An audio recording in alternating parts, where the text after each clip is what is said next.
Okay, seeing it's after 7 o'clock, we're going to reconvene public session. Reports of action taken in closed session. City Attorney? Yes, the City Council discussed the matters listed on closed session agenda, and there's no reportable action. And we'll now pledge allegiance from Councilman Member Kevin Bash.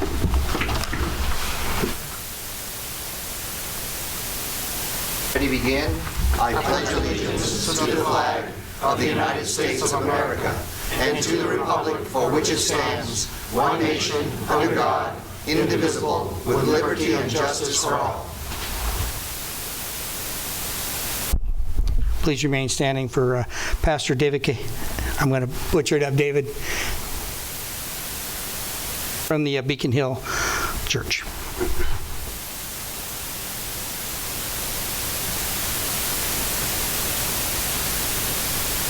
Father God, we thank you tonight for giving us the opportunity to gather here tonight. We thank you for this wonderful moment that we are gathered here to the proceedings for our city. And in the name of Jesus, we want to thank you for your promises. You have said you will supply to our needs according to your riches in glory in Christ Jesus.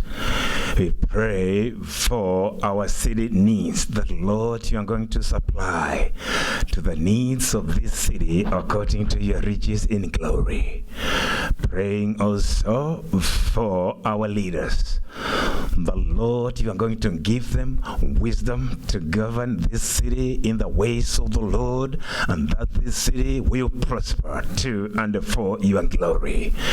We pray also for the peace that transcends human understanding will govern our city here, and that your name shall be glorified.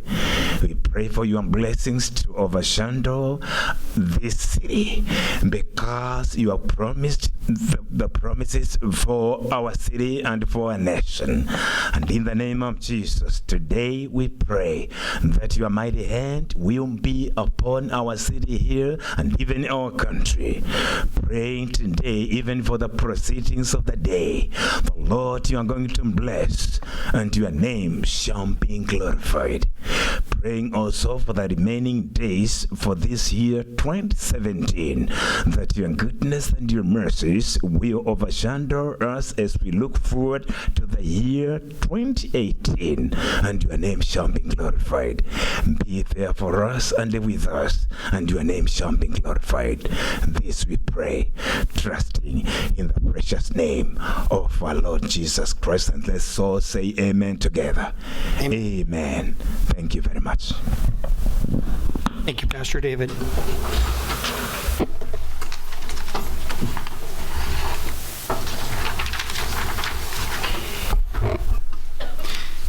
And now we have a business appreciation honoree, Scott DeRosa from our Economic Development.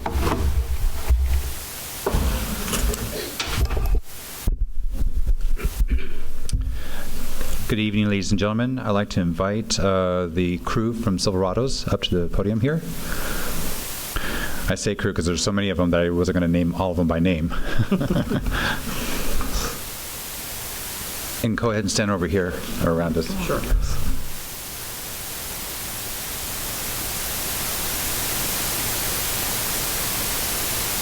So for those of you that don't know me, my name is Scott DeRosa, and I'm the Vice Chair for the Economic Development Advisory Council. And I'm here tonight on behalf of the City Council to go ahead and recognize an amazing company here in Norco, Silverados Restaurant. The reason why we're here is that 10 years ago, Ephraim and his brother decided to go ahead and help some of those that are going without on Thanksgiving Day. So whether they had a place to go or didn't have enough money, they started serving free meals on Thanksgiving Day. And it's grown from that to the point to where their staff volunteers their time to help out on this particular day, working for free. They got customers that cook turkeys that bring it in for them to serve. Again, the tradition has continued since about 2007, I believe. Right. Even his sister flies in from Mexico to assist with this project. So they've been doing it for a long time. It's a wonderful, wonderful thing that they do for the community and for any of those that are, either without or don't have a place to go. They usually serve between 28 and 30 turkeys on that given day. This last Thanksgiving Day, they served over 700 meals for the one day. Just an amazing feat and just a wonderful, wonderful thing. So tonight we're here to recognize them with the Business Appreciation Award. And if I can have the plaque so I can try to read it without my glasses. Silverado's the honoree.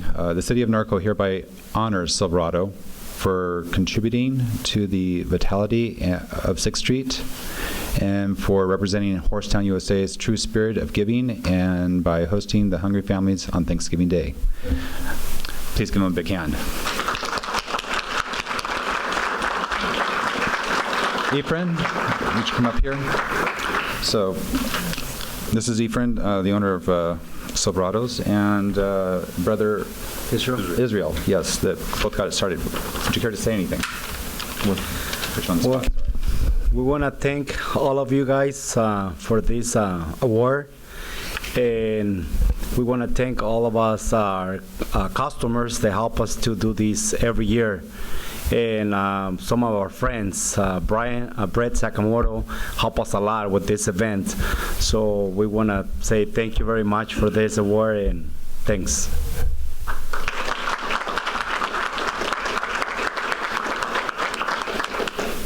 We're going to ask you to take a picture. We're gonna take a picture. And do you mind if Brent comes up? Because I know he spends a lot of time. Brent, why don't you come up here? I know you spearheaded it. I saw you in there. Did he walk outside?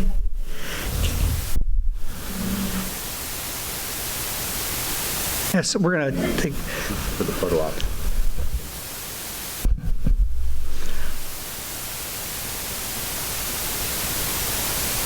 She's going to put you this way, so we'll go. All right.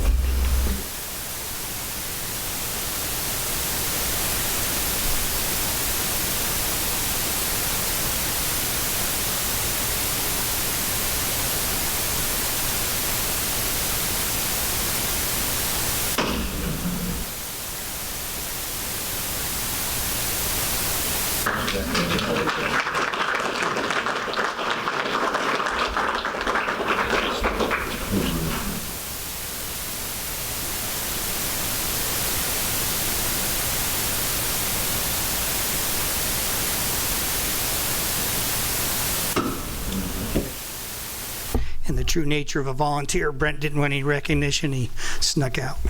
But we want to thank him and everybody who helps over there all the time that does that every year. All right, moving right along.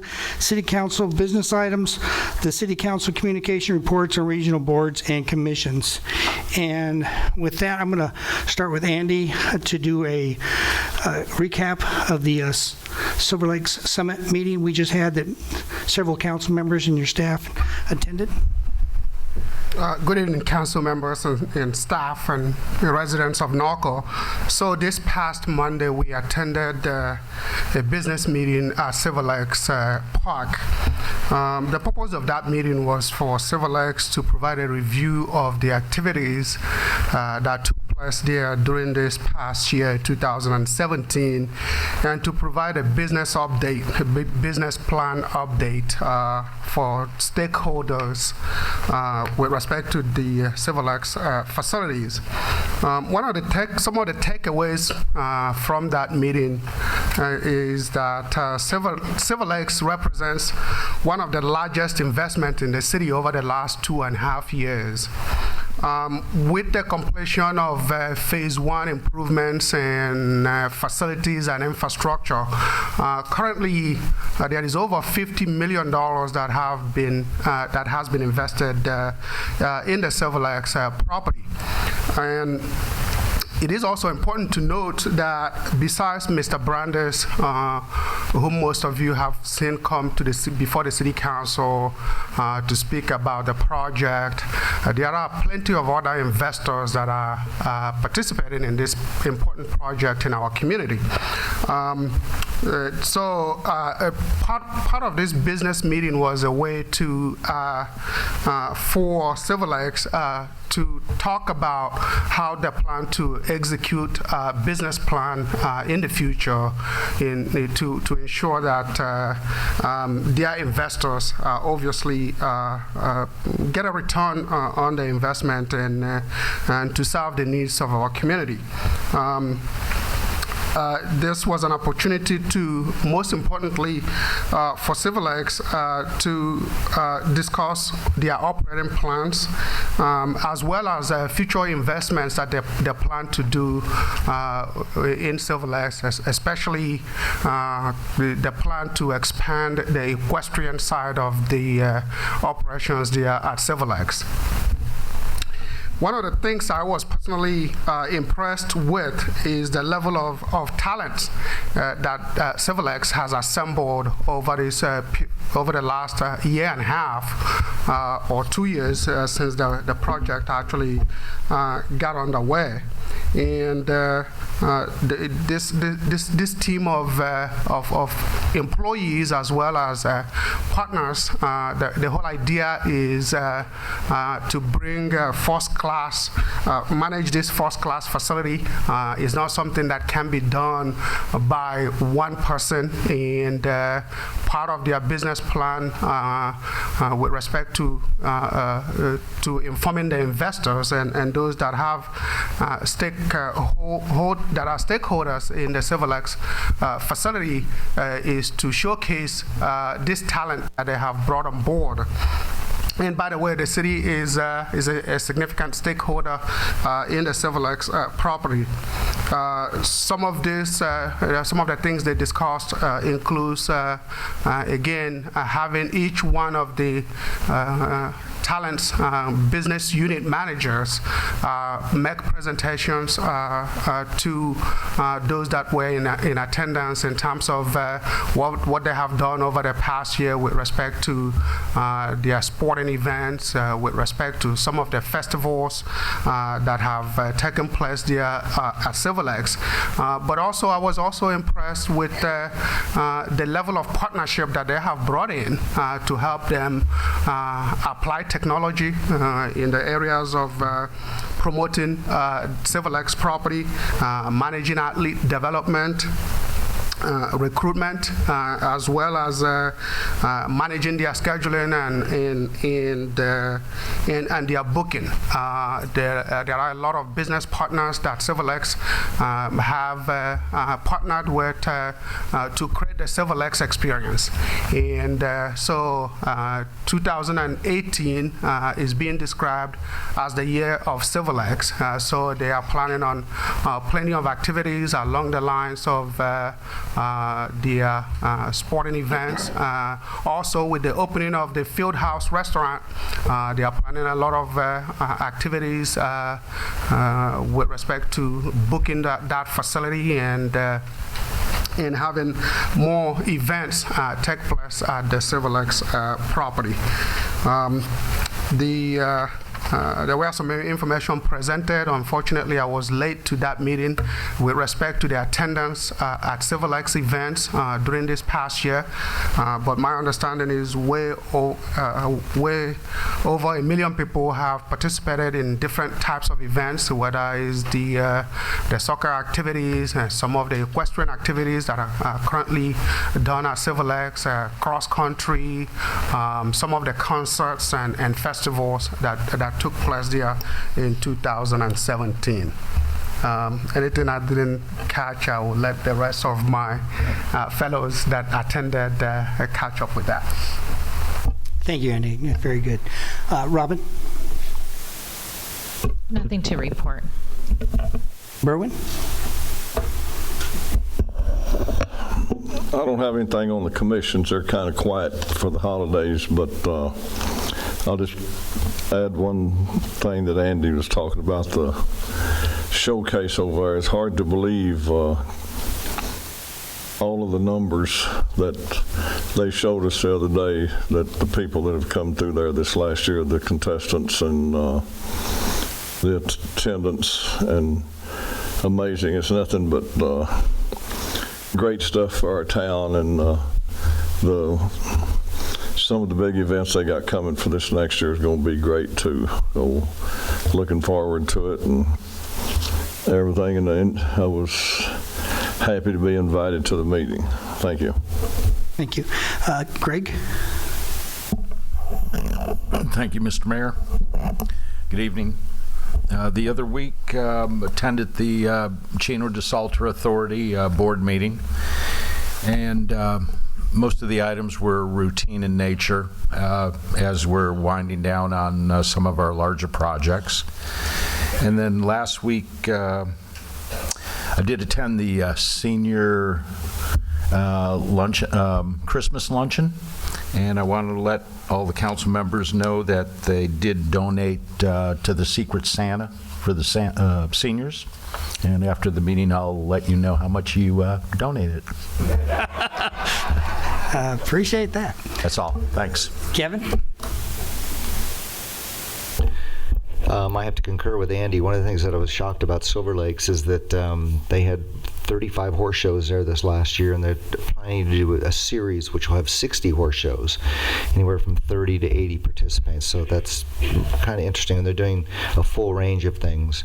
One of the things I would like EDAC to kind of jump on is twice now in the last 3 weeks I've taken producers around Norco, and it looks like they've actually settled on a ranch, and they're negotiating that, and they'll get all the permits and everything, and they also want to utilize one of our restaurants for a television series for about 7 days.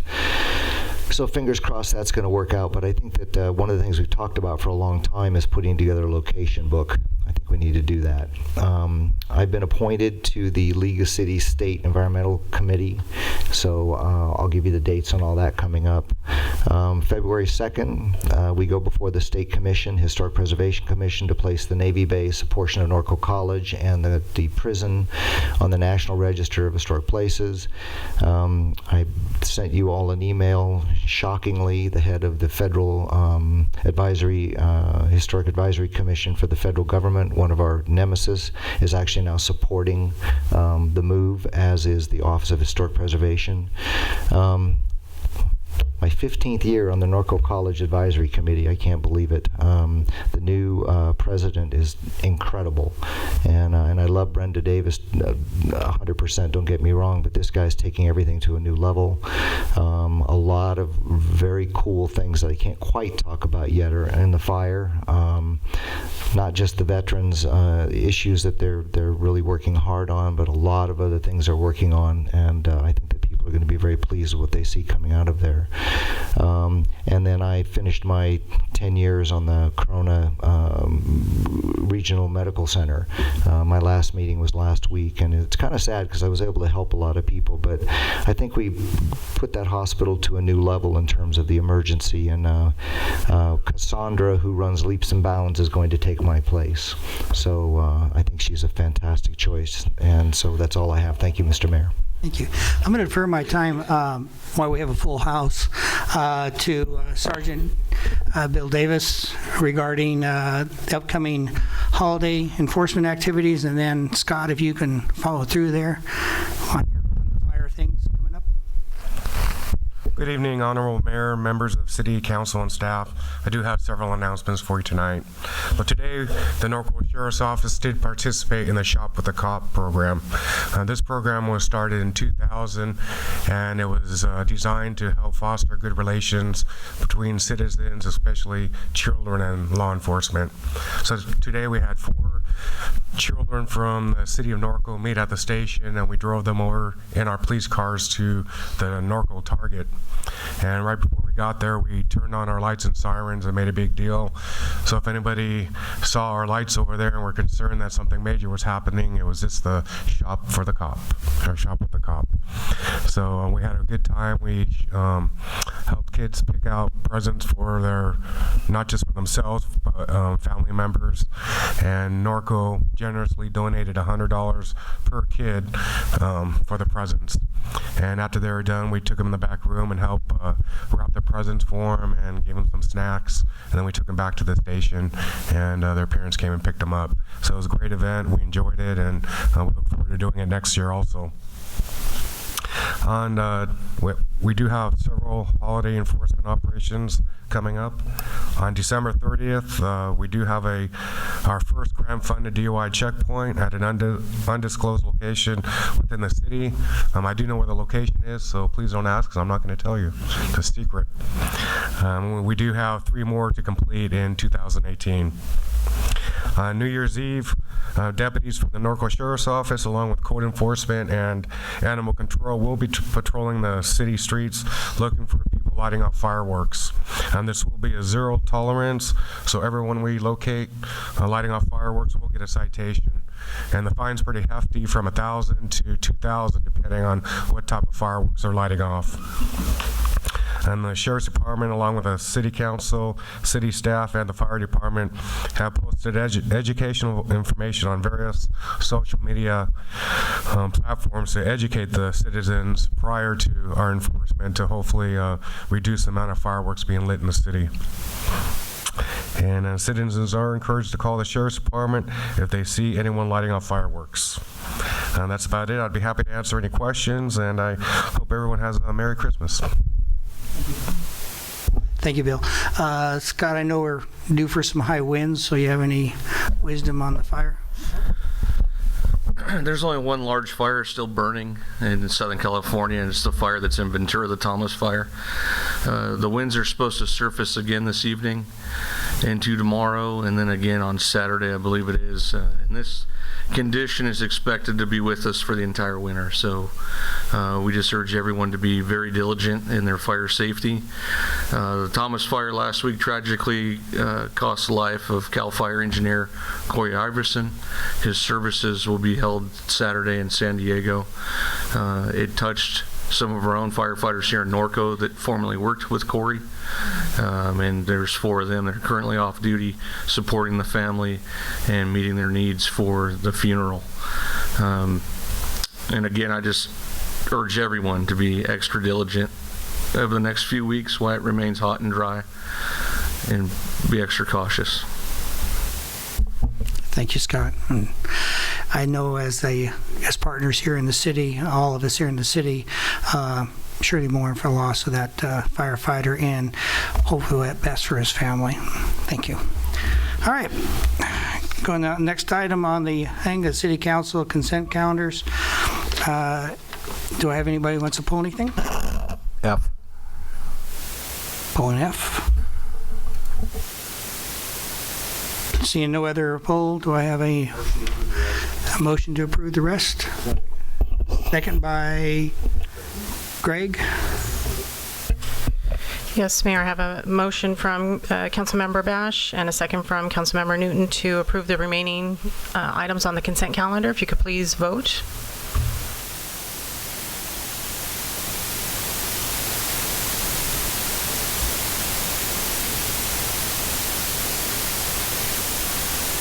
That item passes unanimously. Okay, Kevin, you pulled F. Oh, I'm sorry. Thank you.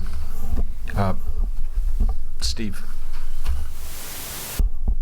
I don't have any issue with the extension of the tentative track map. I'm just curious to the backstory or the reasonings for this request. Are you in a position to elaborate a little bit on that? Well, the state law provides for 3 one-year extensions of maps that are due to expire.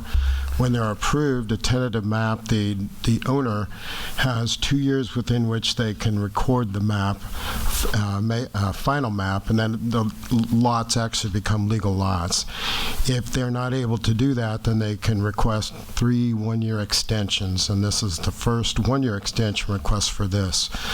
We did meet with the applicant probably about a month ago, and he indicated that the timing for the marketing of the lots, the market conditions weren't exactly where they needed to be for the price range that he'd have to get to make it a successful map. But he feels that 2018 will be the year that he can do that. Okay. That's all I had with that. Any other comments from council? Mr. Mayor, I have a question for Steve as well. When I was reviewing what we had approved in February, I had a question on when would we be able to revisit conditions? Does that come back for the project? Just because I've learned a few things since I've been on council when we voted on this, and I feel like maybe we could make a few changes, but I don't know when the appropriate time for making changes to conditions would be for this project. Well, if you would want to add some conditions to the map, then you couldn't make it. You can do that, but we would have to introduce those conditions at the next meeting. Okay. So. Any clarification? So the options you have are to approve the extension, to approve it with conditions, or to deny the extension. So if you want to add conditions, then we'd have to set it for the next meeting. I think I just need clarification on conditions, if that makes sense. Things, like fencing and wall measurements and things like that based on projects that we've been working to complete. So specifically, condition 45 and 55. Okay. So I don't know if that's something that can just be discussed with the applicant, or if those are set in stone, or if we'll see them again before the project moves forward. Now, this would be your time, so you could change them tonight if you want, unless city attorney says no. But you could change them tonight if you want, and then the map would be extended 1 year with the changes. Okay. So for clarification for those of you in the audience, the things that I've learned have come from our work on the Norco Village project. And so, for example, condition 45 talks about construction activity and then prior written approval from the city engineer. So I just needed to know, or designee, because I know with the village project, Andy has had to take care of some of the approvals of the times for additional construction and things like that. And then the second one was condition number 55 says the applicant shall provide a screen wall on the north property line of the project site. And walls and screening has been a tremendous headache with the Norco Village project, so I want to make sure that there's clarification of what exactly a screen wall is and what our measurements are and where they're measured from and all of those types of things, so we try and alleviate some headaches for ourselves down the road. Well, in condition number 45, I'll read it. No construction activity work shall be permitted after 6 p.m. or dusk or before 7 a.m. or on Saturdays, Sundays, or holidays without prior written approval from the city engineer, which is historically how that condition read, and now we've changed it since then to be planning director to take that burden off. Okay. Or designate, we could say that. Yeah, and I'm fine with or designate. I just feel like Andy's had to handle a lot of the Norco Village stuff, so I didn't know it was the city engineer until I read this one. So. Rob? Well, in number 55, I want to know what a screen wall is. Yeah. Go ahead, Steve. Well, in regards to the screen wall, the requirement is that it's 8 feet from the grade of the adjacent property. But it is residential, so I mean, it's not like Norco Village Center where you have commercial and residential, but that typically would be the condition, 8 feet from the grade of the adjacent property. And that's written somewhere? I said 8. I'm sorry, it's 6. I said 8. It's 6 feet from the grade. Yes, it's in the code. Okay. Can I ask a question? Steve?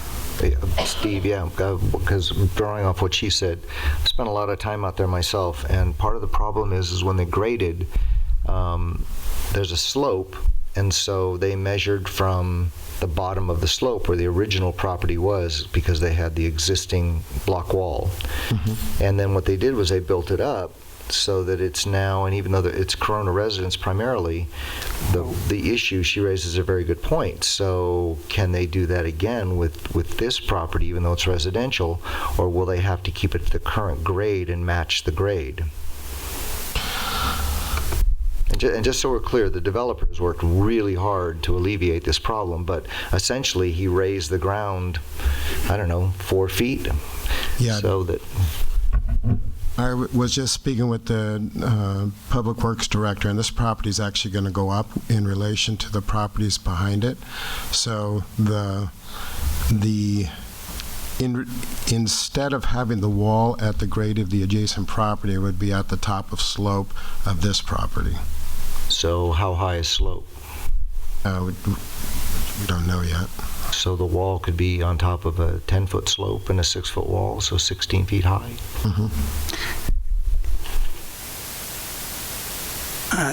Mayor, what Kevin then just describes is the same situation we had with that Lewis property on Valley View and Fifth, that the residents on Fifth Street then would have been faced with a manufactured slope with a wall on top, which took out, their view of the mountains, et cetera, and we've had that discussion.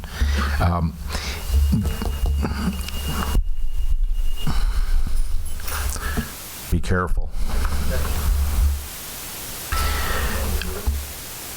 We could certainly change the block wall to something different, since this property is going to be higher, and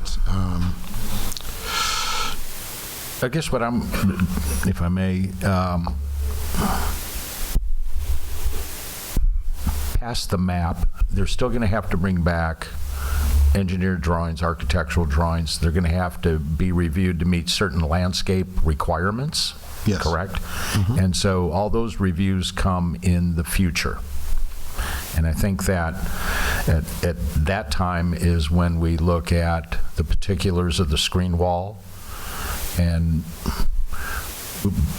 But to Robin's comment that I think we should this is a very generic condition, and that I think our policy on that should be that any walls or screening should be from finished surface, and finished surface should be determined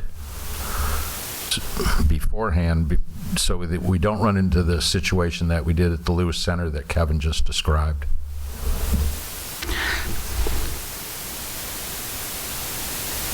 Because you could have something where you raise it 10 feet, you raise your wall 6 feet, and then you put a 2-story building, and you're literally looking straight down into someone's.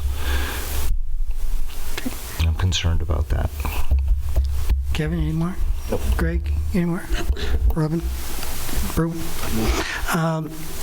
City Attorney, this is an interesting situation. We can either approve this as the extension, or we can continue it, and because the applicant's not here, or we can just go through it. When does the map expire? I mean, is there a drop dead? It expires in February. I don't know the exact date. I mean, the way this has worked in the past, and probably works better, is based upon these comments. Steve, Public Works, sit down with the developer between now and the next meeting and try and resolve the issues which you've raised, and then come back at that meeting. And so what I'm suggesting is continuing the approval of this map until those can be addressed. And that way the applicant is here. Yeah. With that, I don't see a meeting with staff would do the developer any good, because he's not at that point with his drawings. Yes, I know. My recommendation would be to go ahead and approve the extension of the map, and knowing that all those engineered drawings are going to have to come to staff at a certain point.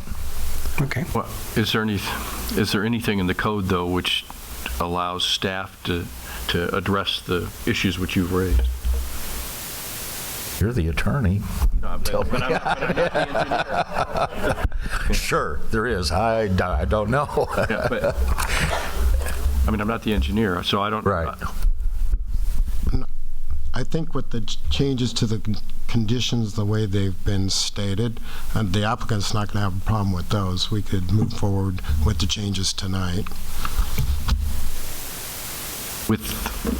Again, assuming that the issues that have been raised at this end of the table can be addressed through some other means other than, because if it's just engineering considerations, it is what it is, and I mean, the type of wall doesn't necessarily come back to you.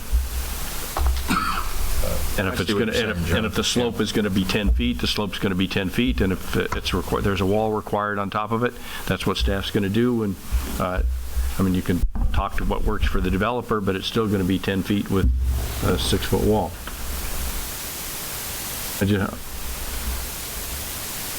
I just don't think you would know that at this point in time.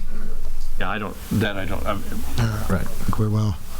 Well, will the developer? I mean, So what's going to make what will determine the height of the increased slope? When they do precise grading, which may not occur for a while.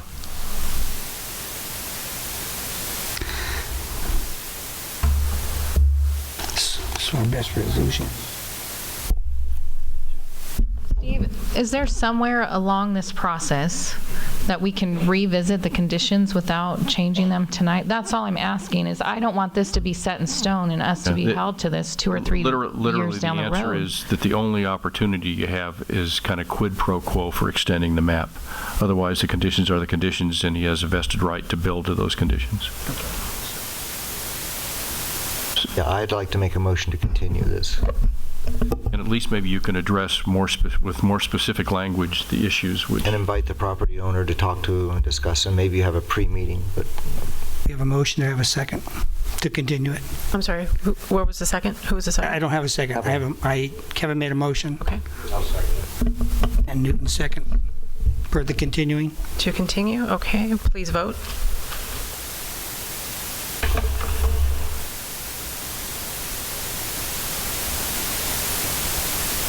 Motion passes unanimously. All right, moving on to 4, public comments. This is when persons can speak on things that are not on the agenda, and it's 3 minutes. You have cards here? Yes, Mayor. Larry Eckhoff.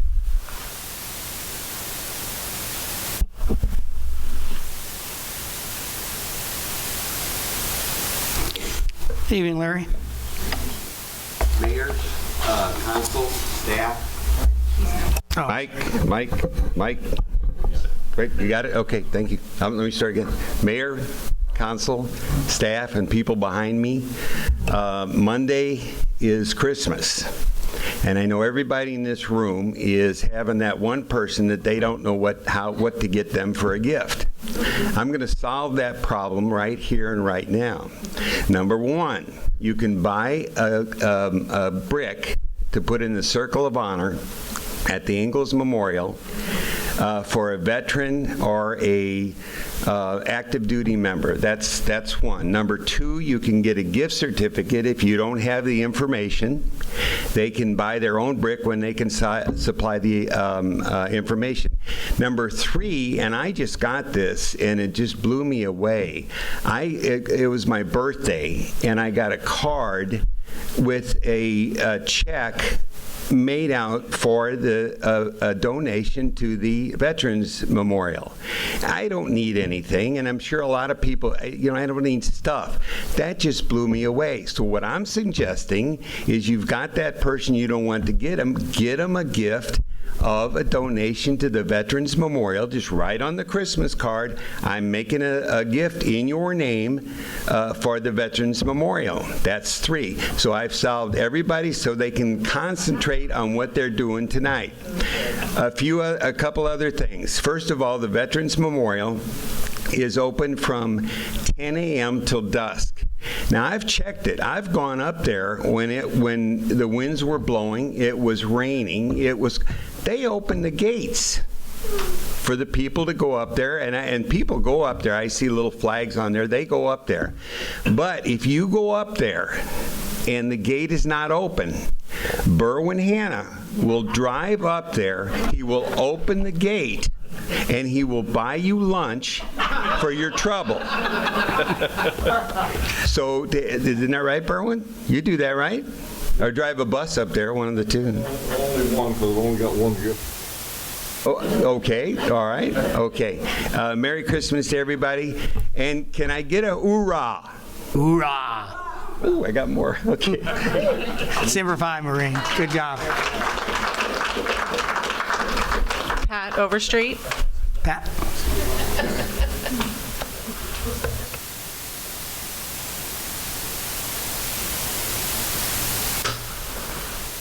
Mr. Mayor, members of the council, I just want to share with you a wonderful Christmas gift I received.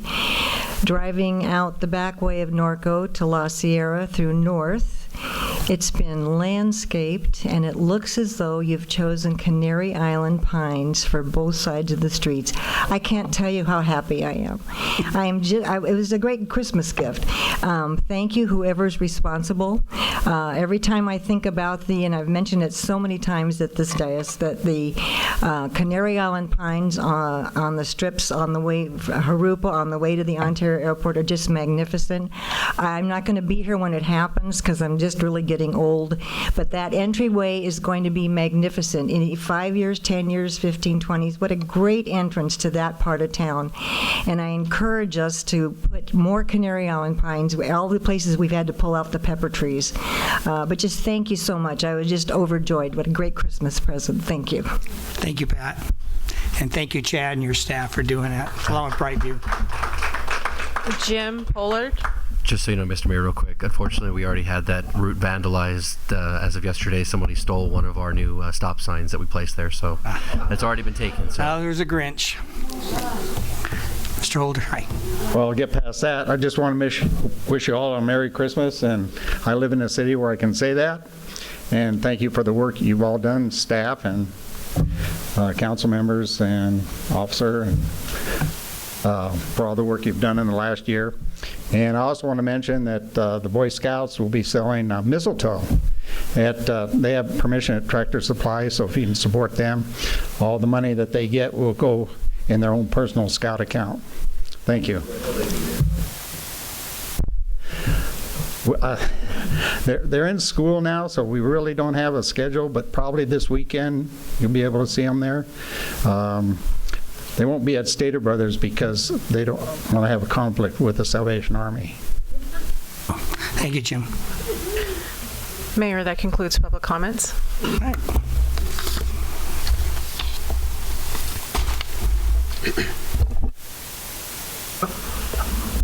Closing public comments. Go right now to item number 5A. Public hearing regarding potential district boundaries leading to the transition from at-large to district-based council member elections. City Attorney? I'm the city, whether me or Andy, but this is the second hearing. The purpose is simply to receive any additional input which members of the public might have based upon the input received the prior meeting and tonight, and input received directly to the consultant. At the next public hearing, there will be potential maps.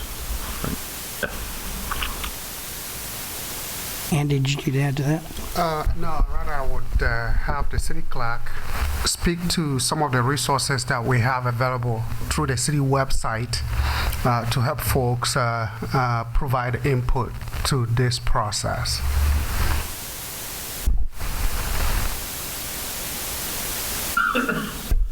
Honorable Mayor, members of the City Council, just this week we've updated the city website with information regarding district-based elections. If you subscribe to city email alerts, you would have received this flyer yesterday, and this just provides a brief summary of what is coming regarding district elections. It gives a brief overview of why this process has started, and then the 3 ways in which residents can submit comments. It's either by mail or email to the city clerk's office. We've also listed the various upcoming meetings, which includes the next one would be January 17th. We're proposing a special city council meeting on January 24th, and then the final and 5th public hearing would be February 7th. We've also created some information on the city website with a blank map, so residents could either draw their own or use the form that is provided on the city website, which is this here. So again, you just provide your name. The rest of the information is optional. And whether residents want to draw one district, two districts, or all 5 districts, whatever information they want to provide based on their communities, their neighborhoods, communities of interest, they can draw those lines. This is a basic map. It provides some detail, but it would give the demographer some information to then provide a draft map.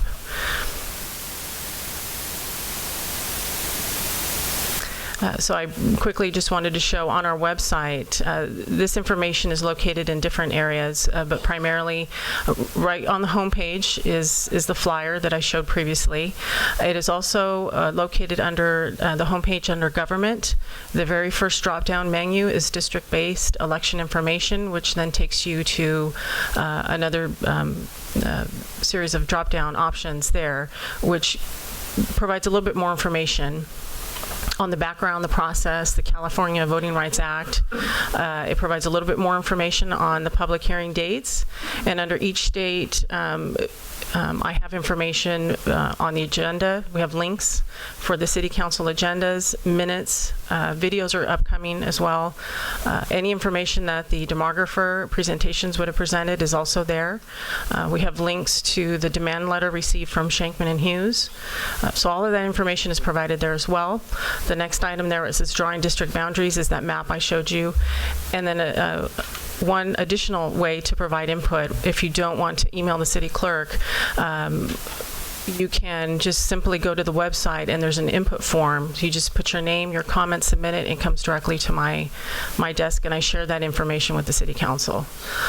Again, this information is also available under the city clerk's page, but if you have any questions or concerns or need assistance in navigating through all of this, my office is available for any questions and answers. And I'm available for any questions by the council if you need clarification. Council, have any questions of staff? Greg? Kevin? Robin? No, thank you. Yeah, this is also available on social media. We've placed it in just about every location we can. So. And Berwin, do you have any questions of staff? No. Okay. This is a public hearing, and before I open the public hearing, and I don't see her in the audience, very good letter and this, and each one of the council members received a packet of emails or comments and a map, correct?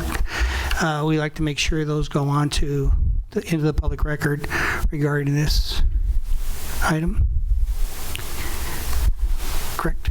Yes, Mayor, I will include that in the minutes, so it's part of the official record. Okay, thank you. Going to open the public hearing. We have cards on the matter. Cheryl? Yes, Mayor, I do. Okay. Public hearing is open. Let's see, I believe the first one is Scott DeRosa.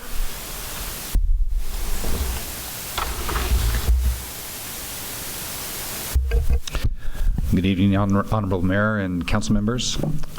Okay, so with regards to the districting, I know that you've gotten some feedback or have done some investigations to determine whether or not there are pockets of Hispanic ethnicity or other ethnic groups within Norco that would support that demand letter. And your feedback that you've received says otherwise. As a realtor in this area, I've had the opportunity to go ahead and travel throughout the city in different sectors, and I would concur with that Norco is very mixed. There is not one pocket of anything in any particular area of the city, which then really does not apply to what that letter is demanding from the attorney. I'm aware that, like, for example, Pomona went through the same thing a few years ago, and the city was against it, the school district was against it, even the teachers union, but in their particular demographics, they definitely had pockets of Hispanic and other ethnicities throughout the city, so it would have been a bad choice for them to try to fight it because they would not have won in that particular case.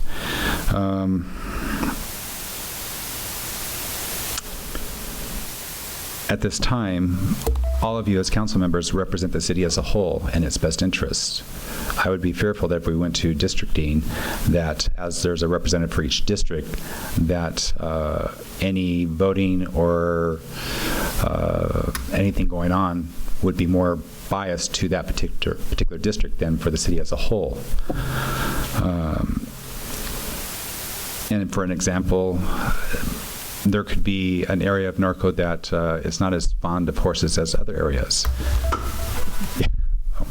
And therefore, pressure from the base of that community with that particular council member could try to change our way of living, our lifestyle here, to where it could be, for example, Norco Hills, where they have your dedicated area for animals.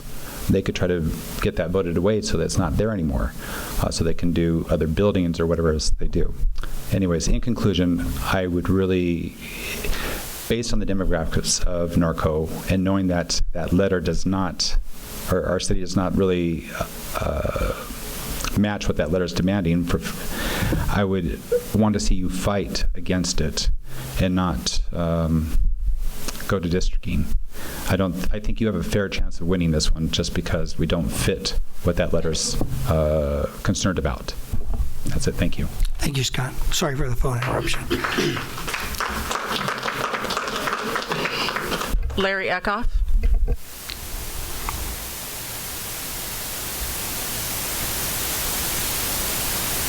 Such a happy note here, but behind me I can still sell bricks. Mayor, City Council, I just want to make it clear before I start that I'm 100% against districting. I have other words for it that I'll save for other meetings. It stinks. But I do have a question. If it were to happen, let's say that we had 5 districts and each one of those had approximately 5,000 people in it, and one of these districts didn't have anybody to run. What would happen? There would just be no council person for that?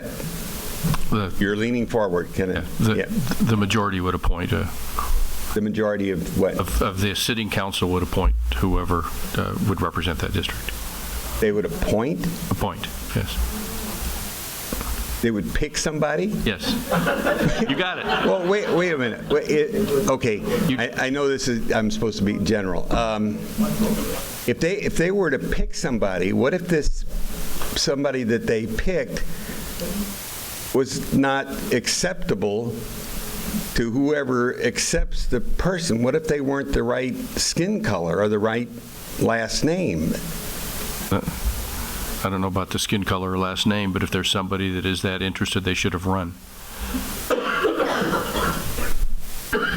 So they could just say, you're a city councilman. What if that person says, I don't want to be a city councilman? Well, no, you can't. No, I mean, yes, it requires somebody to voluntarily do it. I mean, you can't say, I'm going to go through the phone book and. Okay, so out of 5,000 people, there could be a possibility where nobody says, I don't want to do it. Or at least they don't want to run. Exactly. But that, I mean, that happens not in districts particularly, but it happens in councils and boards of directors all the time. Would you just have 4 council people? And so you'd the city clerk would send out a notice asking for people of interest to submit applications, and then based upon those applications, the city council would make an appointment. I'm sorry, it just seems silly to me, but that doesn't give a fair representation, which was I thought was the purpose of the mess, to give them a fair representation. How would that give them a fair representation if somebody was appointed? I mean, they would be elected by 5 people. Yes, 4. Or 4. That's true. Okay. Yes. All right. Buy a brick. Thank you, Larry. Bonnie Slager.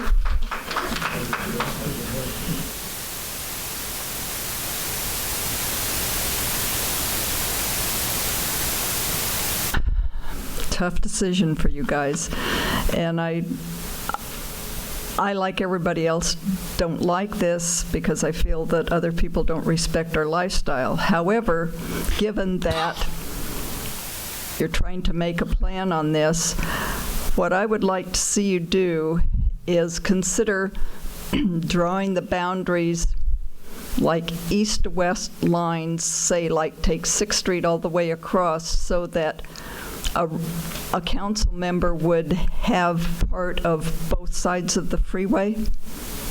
So you might think of all of 6th Street north, the river might be one district, then maybe, I don't know, because it has to be a certain number of people, maybe like 6th Street to 4th Street and so on down. This way you would have 2 council members representing 6th Street, and every council member would have a part of Hamner, your big generating areas, and every council member would have part of their district being on each side of the freeway, and include some of the bluffs, some of Old Town, and some of the hills. And so you would have more homogeneous areas for your districts. So I would like to, I don't know how to draw lines on things exactly, but the one choice they are giving us is the opportunity to draw our own districts, which is amazing since nobody seems to let us do anything else. And so I think if we can make them to our advantage in having every council member represent a wide variety of parts of the city, it might be helpful. Thank you. Thank you, Bonnie. Jim Pollard. One.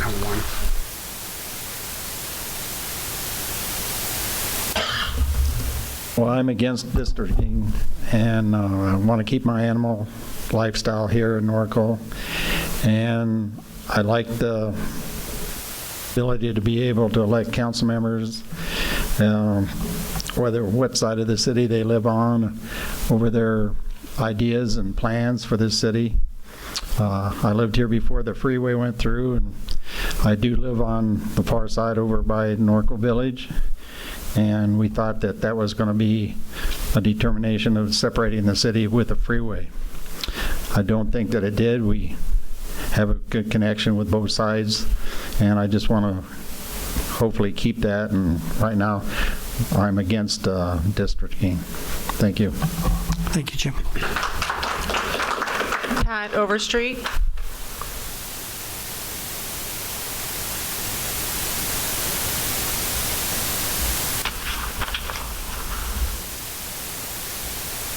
Hi, Pat. Hello again. Well, it's kind of eerie when the brick man and I have the same exact question. I was wondering, if the city is blocked into, let's say, 5 equal geographic areas and no candidate steps forward, how do you, handle that? And to hear our counsel say that, or our attorneys say that someone would be picked at large if they put in any viable interest. If they had viable interest, they should have run. And when I think of all the paperwork and the reading and the studying that is required as a council person, you have to be totally dedicated to do that. And if I just can't imagine anyone, at large being picked out and feel that they really represent the area. I think it's a direct attack on our lifestyle for sure, by a very small group in town, and I'm hoping we do somehow fight this in some way. Last time we were able to speak to you, tongue-in-cheek, I said I want a Sicilian district, and Larry Cusimano and I still want our Sicilian district. We only live 2 miles apart, 2 or 3 miles as the crow flies, so we've got our district set, so I'm going to be blocking for that one. But whatever we can do. Are you both going to run, though? Then you. Larry did. Larry was on the council. And he's smart enough not to do it twice. Exactly. But it is a direct attack on the lifestyle. I've lived here 40 years. I've seen a lot of changes, a lot of building, a lot of open space is gone, but we still have that lifestyle that we love, and I don't want to see it. I don't want to see it go. So let's do what we can do. And I'll stand up here every time and say I'm against the districts. Thank you. Thank you, Pat. Corinne Holder. Hi, Corinne. Yes, you did. All right. Well, the letter I sent you was sort of my business side. This is my more personal side. Added a little business in there along with it. Good evening, guys. At the last city council meeting, the last couple, I came in with sort of the idea I don't like districting for certain reasons. Thought maybe the demographer would change my mind, maybe they'd have some new information, something I didn't know about. But at the last council meeting, the diagrams of how the cities are typically divided and the discussion on traditional criteria, yeah, I left and thought about it for a couple of days, and now I really, really don't like the idea of districting. You know, got to be honest. Some of our options for traditional criteria included school attendance areas, parks and landmarks, natural divides, common issues, and neighborhood activities and election concerns. We have one true high school, and we have an extra at the college, one middle school. How do you divide that up? Where's my representation? We have two main parks, one for events and horses, our main event center, and one for all the other sports, unless you play basketball.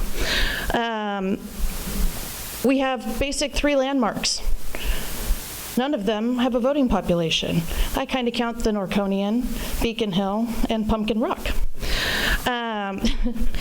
How do we divide these into equitable portions? How do you split 2 schools and 2 parks into multiple districts? I might not live in the district where my children attend school and where they play sports and ride their horses. Who represents my best interests when I would have to say, who are my representatives? Where are they?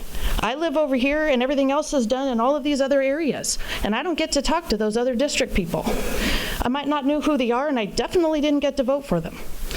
All of these resources that we use are used by everyone in the city. So no matter where you live, as a voter and a resident, I should have some say in who represents these places. And I guarantee you that I am not the only parent around here, that if I added up all the hours I spent at the parks or the event center, I spend more of my time outside of my own home and outside of what would become my district than I do in my own home. So I think I have a right to be able to speak to those representatives and vote for them. The other thing that we have kind of noticed, common issues, neighborhood activities.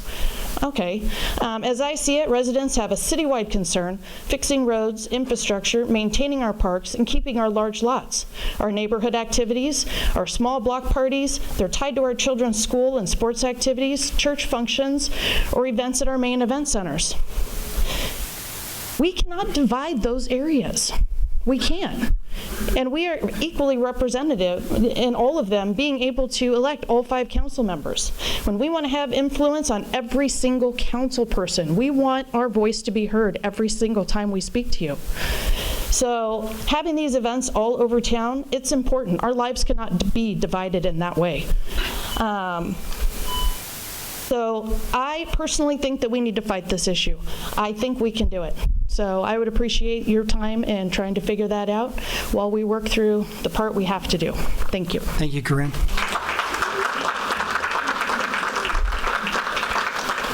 Harvey Sullivan.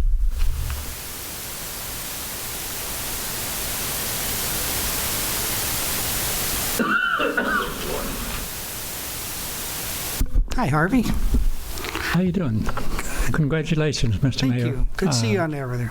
Congratulations to all of you. You know, it's a thankless job you're doing, and we appreciate it anyway, but sometimes you feel it's thankless. And on this particular issue, I wasn't going to speak on it, but I know some of you had said here recently that you'd like input from how the residents feel, because I believe you can turn this down. You don't have to go with it. And, you know, one of the things that over the years that I served on the council, when I went to council functions and state functions and federal functions, one of the things that you always heard over the United States that a lot of cities were still trying to identify themselves. And one of the things that I always heard, that Norco sure to hell knows what they want to be. They want to be a Horsetown, USA, a small plot, agricultural, animal keeping community. And that's what we want to be, and dividing it up into districts is one good way to destroy it. And I don't know for sure, I'm going to ask you, maybe John knows, if it was divided up, it'd have to be equally by the numbers and not by the square miles, right? Or square feet. Population. It had to be by the population. And with the pockets we have here in the Norco Hills and over here in the Bluffs, there's no way you're going to be able to divide it up. One area is going to be 5 miles, another is going to be a mile square and all of that. So I think it's worth fighting, and I would commend you if you do that and vote not to go ahead with this district and let's fight it in court. Has any other cities had this problem and won? None of them's won. So all of them so far. And how many years do we have to do this? Was there a mandate from the state? No. Or did we just get some letter from a lawyer? We got a demand letter from a law firm based upon what the California's Voting Rights Act says. And so how long do we have to do it? We don't, one, you don't ever have to do it. Two, but assuming you do, that there are kind of a couple thresholds that if we do it and make a decision to go forward within 90 days from the date that we began this hearing process, then there's no potential for significant attorney's fees to Mr. Shankman. Other than that, after the 90-day period runs, and it's whenever it happens, if Mr. Shankman sues us, then we're in court for a while. It's up to you five, but I would say I would fight it in court before I would divide this city up and destroy. I think that would be one of the big steps going toward destroying our animal keeping property rights here in this city. Like Corinne said, there's no way that you can get representation over the whole city. Sometimes we feel like we don't have representation now, but we have 5 of you. At least we can talk to all 5 of you, and then you're down to where you can only talk to one if you only get some. Anyway, Merry Christmas and Happy New Year to all of you. Thank you, Harvey. Sigrid Williams.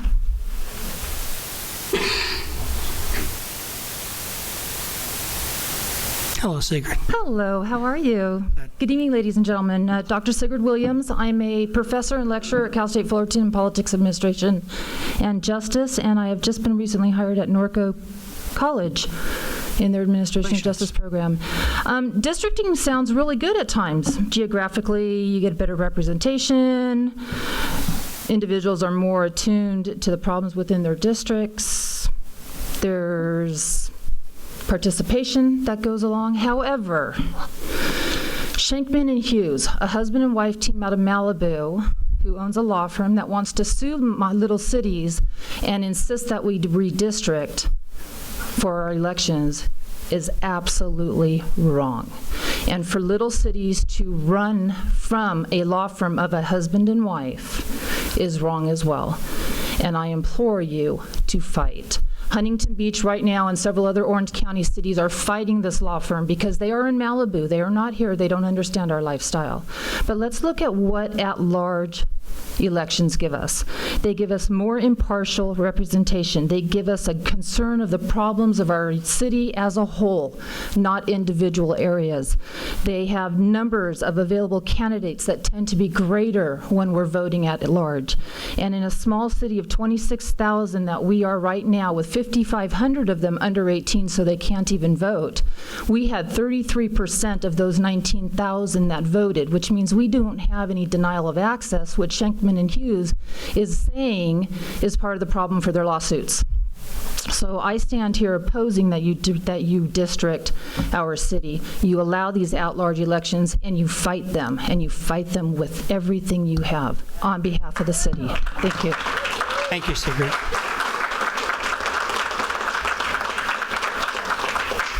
Mayor, that's all the cards I have on this item. Okay. My card with all my flags. Okay. Jody Weber. So waiting patiently. Hi, Jody. Nice map, by the way. Thank you. Thank you very much. Okay. Mayor, Council, Merry Christmas.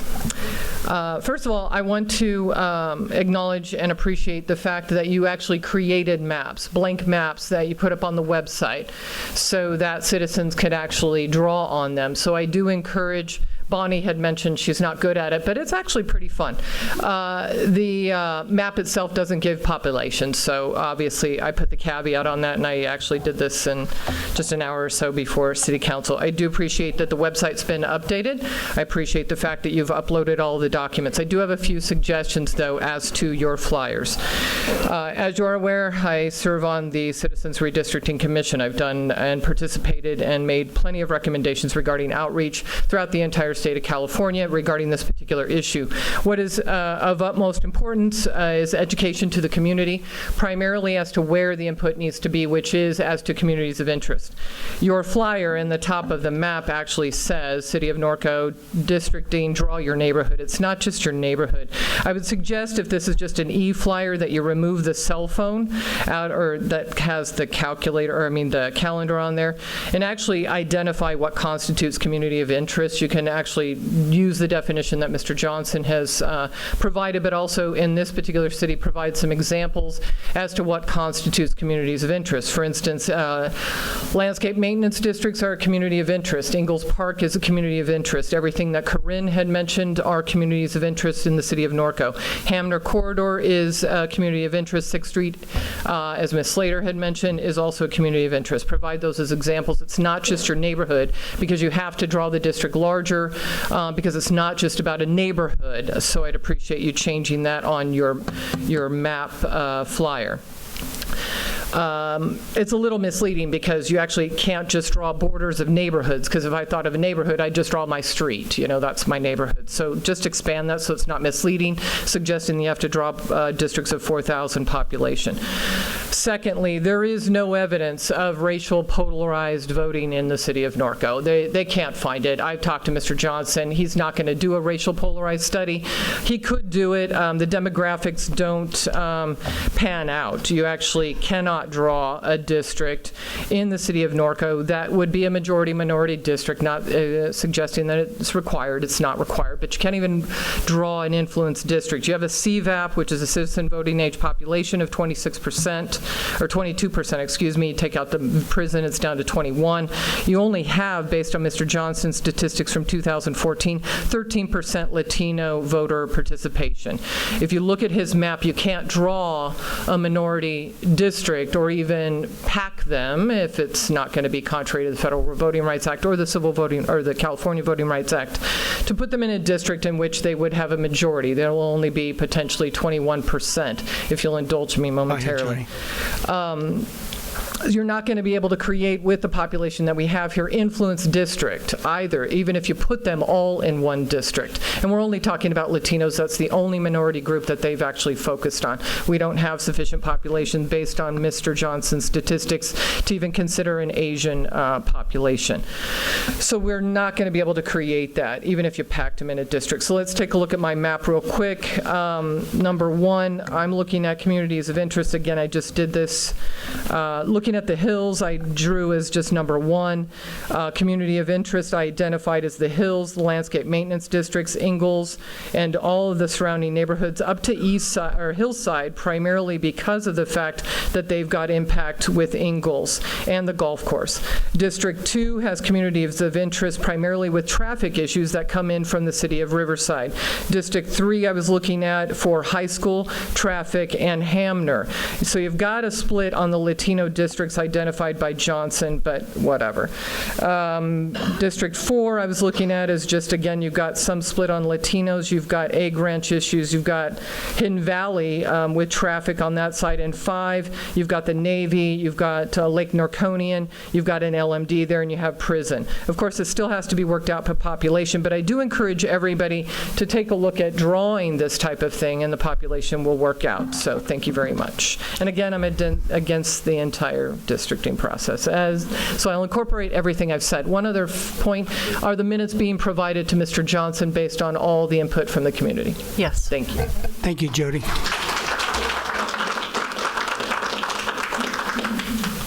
No more cards on this item. Close the public on that one. Bring it back to council. Anything, Berwin? Do you have anything?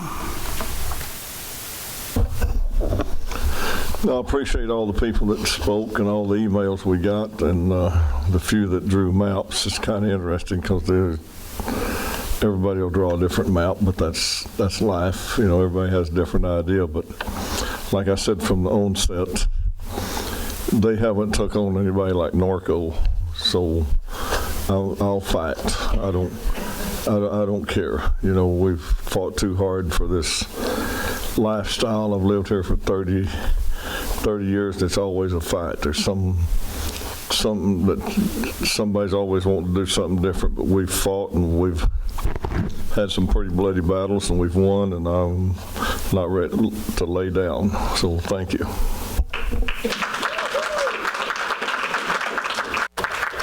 Robin?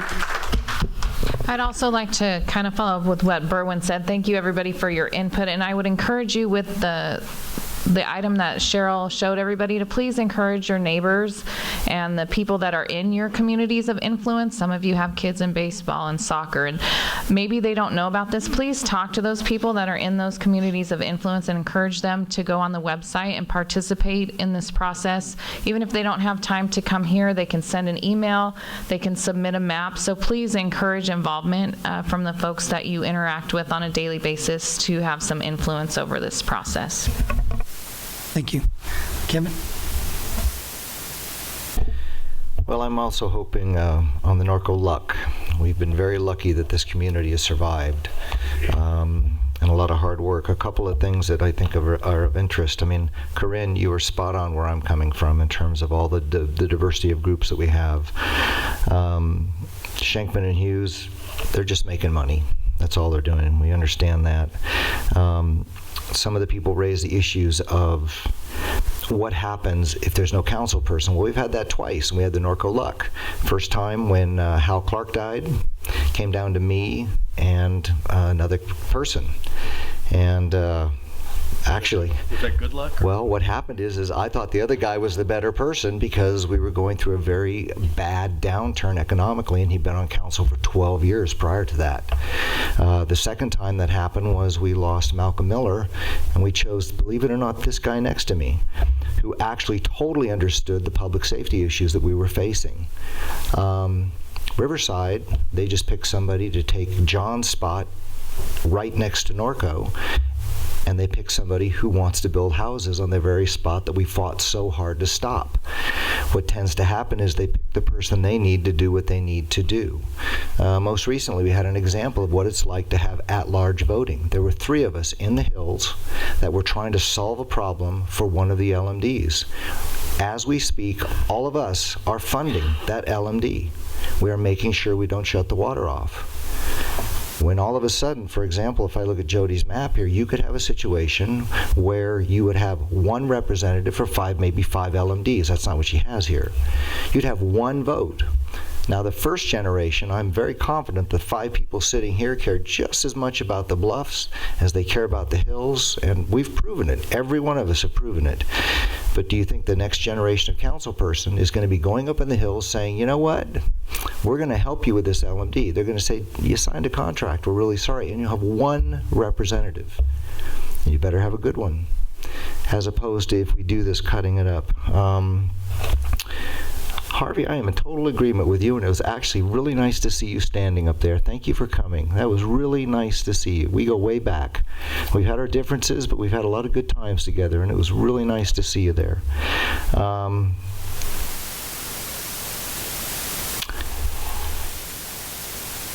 One of the things that we do have to face a reality is if we take these people on, you don't recover costs, correct? Correct. And it's tripled damages if you lose, correct? Is that how it works? It's not quite that simple, but yes, it's more than just the regular attorneys. I mean, and understand, Schenkman and Hughes simply work for the legislature. The legislature could fix this at any time, and they don't. And so I'm right there with Robin and Berwin. We have a lot to lose. We're the last city in the state of California. By law, you have to build on a ½ acre or more. And I will do whatever I can to fight this, and I'm very happy to hear that you've all stood up and encouraged us to do that, so thank you. That's all I have, Mr. Mayor. Thank you, Kevin. Greg? Thank you. I'd like to thank all of you for your comments and letters and map. My question is, within the process, on our next meeting that we have, will, at that point, the demographer start bringing forward a map or two? Yes. I mean, could you, a little more to the next step in the process? The next step, the next hearing will be the demographer presenting some number of maps to be determined by him, which reflect the population break and all the information which he received in these first two public hearings. Thank you. I agree with most everybody here that this thing is just not right for our city. It's going to tear us apart. It's going to hurt our ability to govern and to provide quality services across the board. And one of the questions I had was the number of maps. And Andy, correct, this is probably at least going to be 3 minimum, if not more? I don't know if it's 3, but perhaps at least 2. Yeah, I mean, it really, that's really the job of the demographer, that he's going to take a look at the information which has been provided and give several options based upon different criteria. Could be 2, could be 3. As you know, in the city of Mission Viejo, they had 18. We don't want 18. No, they didn't either, actually. But one of the things, and John, you can correct me if I'm wrong, if we don't develop a map process or write our own districts, who does that in the case that they force us into this? I guess theoretically, and it is theoretically, that if it were litigated and the city lost and we're directed to form districts, the court, I suppose, could do it based upon whatever evidence was presented at trial. Or, I don't know, I'd be guessing, but it's just as likely the court would say you, city council, are ordered to adopt districts that meet the criteria of the statute and tell you to do it. Okay. And as far as we know, the only city or case against this district in the state of California is out of the city of Poway. And do you have any update on that hearing? I know it's not until January, correct? Well, yeah, and that's not, remember that in Poway, that's not quite the issue. The Poway has already agreed to do districts. Correct. But there is federal litigation challenging whether or not the California statute is unconstitutional in the face of the federal vote, and the federal Constitution. But getting to your last question, okay. The hearing will be on January the 18th. Okay. All right.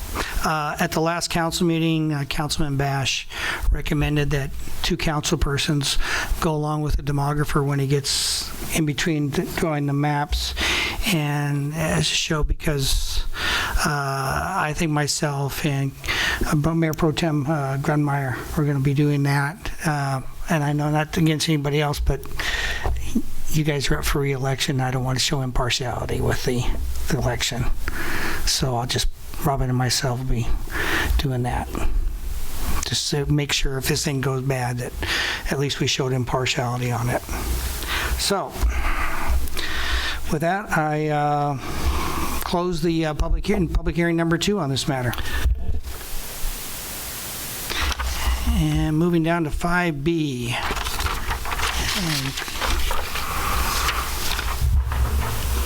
Chad, is that yours? Thank you, Mr. Mayor. This item is being brought forward to the council for approval. One of the items that was come to our attention this year is we have obviously a very old water infrastructure, and we've had some issues occur over the past year of certain areas repeatedly being inundated with water main breaks that have caused some significant heartache and issues for some residents. 2 primary areas is Valley View between 3rd and 3rd, and the other area is on Shawnee. That one has had, I think, 6 or 7 main breaks over the last 2 years. And one of the things that the city manager has tasked me to do is, even though neither of those locations were slated for improvement projects at this time, is to look at bringing those projects forward now to relieve some of those issues that are occurring, and to to get them under designed and then get them built, whether that would be using water funds or potentially even, if need be, borrowing funds from the sewer fund, which we pay back in order to get those projects done now versus later. So this is one of the first 2 projects that we're bringing forward, which is Shawnee. I do have quotes going out, so you know, for repairing Valley View between 3rd and 3rd, which impacted nearby residents there. So we are moving a couple projects that are more of a priority up, and we are pushing some other projects that we had planned that are already designed, just not constructing them, so we can have funds available to do these projects. So this is the first one we're bringing forward for your approval at this time, which is just the design. We anticipate it take about 4 to 6 months to complete the design for that project. It also will include full repavement of that road since it's been damaged several times. So we're also looking at just doing the main and having a trench left. We're going to repave the entire road as part of a street improvement project too. So we're combining 2 projects into one. And the total cost at this time for those services is $35,525 for the engineering. And then we'll come back later on for once we have a better, most likely towards the end of the budget year, we'll have a better idea of what money we have in the water fund to see if we can support constructing this project on its own, or we look at potentially using interdepartmental funds to fund and get this project done. But we'll come forward back with that project when it comes to construction. But this is just for design to move this project forward. And I'd be happy to answer any questions you may have. Thank you. Council have any questions of staff? Greg? Thank you. Any overall engineer's estimate of the total project? Not at this time. That's one of the things they'll develop. All right. I certainly support this proposal. So my question is this: is it 12-inch that you're going to run down Shawnee? Correct.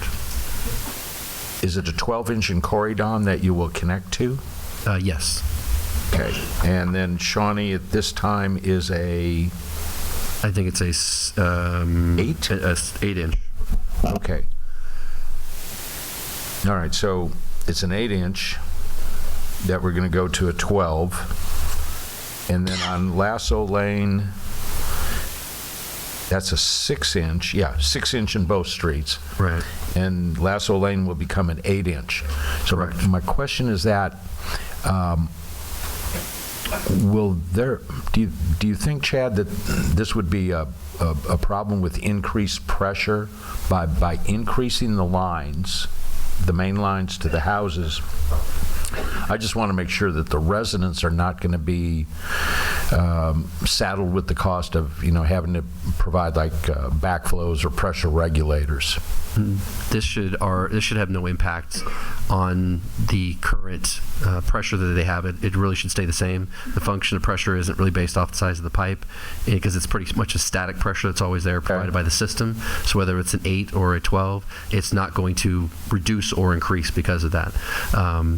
You wouldn't see any fluctuation? Nothing you would even static? No, because really the pressure is based off of where it's coming from. In this case, in this area, it gets influx of pressure from nearby wells, and it's really depending on if our well's operating at the time. They may see slight fluctuations, but you're not going to see much of a change. Okay. No.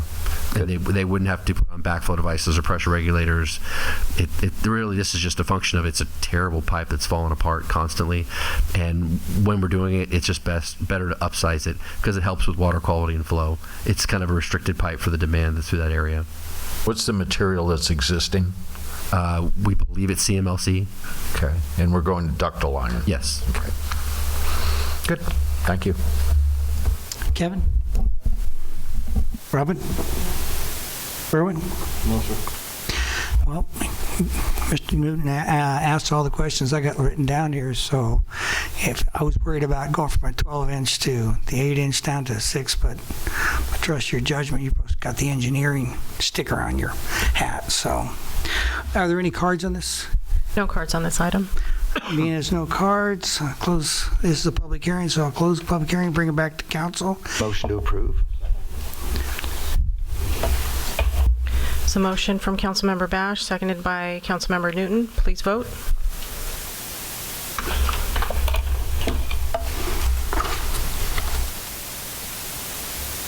The motion passes unanimously. Thank you. Moving on, this is 5C. Adoption of an ordinance amending the Norco Municipal Code, adding Section 9.97, use of the facilities for political and First Amendment activities. Mr. Harper? Yeah. First, I'll address what's probably the elephant in the room. The reason we're here tonight has nothing to do with the circulation of term limit petitions. And in fact, if this ordinance were adopted, it would have no effect on that because it wouldn't be in effect until the circulation period is expired. So that's really irrelevant. But what the term limit petition circulation did was raise questions that had never been asked before about what the code provided with regard to First Amendment / political activities and the city's relationship with them. Because it never come up before, I think that the city staff had, without thinking much about it, had thought that it was addressed in the parks and recreation provisions of the code, which deal with essentially use of parks and sidewalks and parking lots related to parks. But the definition isn't broad enough to address other areas. And in addition to that, First Amendment uses should get treated, and under the law do get treated more favorably than how we treat somebody who wants to utilize a park. And that was really the purpose for drafting an ordinance which could give staff some guidance about how to go about this. The ordinance that's proposed really does basically three things. One, it asks for notice of where the activity is intended to be, and it requires that the city make a timely decision, not as to whether or not it can occur, but whether the location is appropriate. What it does is allow this gives the city authority to designate an alternate location if the location that's proposed is a problem for one of two reasons: safety and interference or disruption with others' use of that particular area. That's it. Then finally, what it does is designate what areas are not permitted to be used for those types of activities. For example, I wouldn't suggest this, and please, Mike, maybe you can plug your ears now. There is nothing in the code which says that you can't circulate a petition in the city manager's office or in the hallways of City Hall, even though I think everybody has assumed correctly that's the case. I mean, there's never been any attempt to do that, but staff needs something which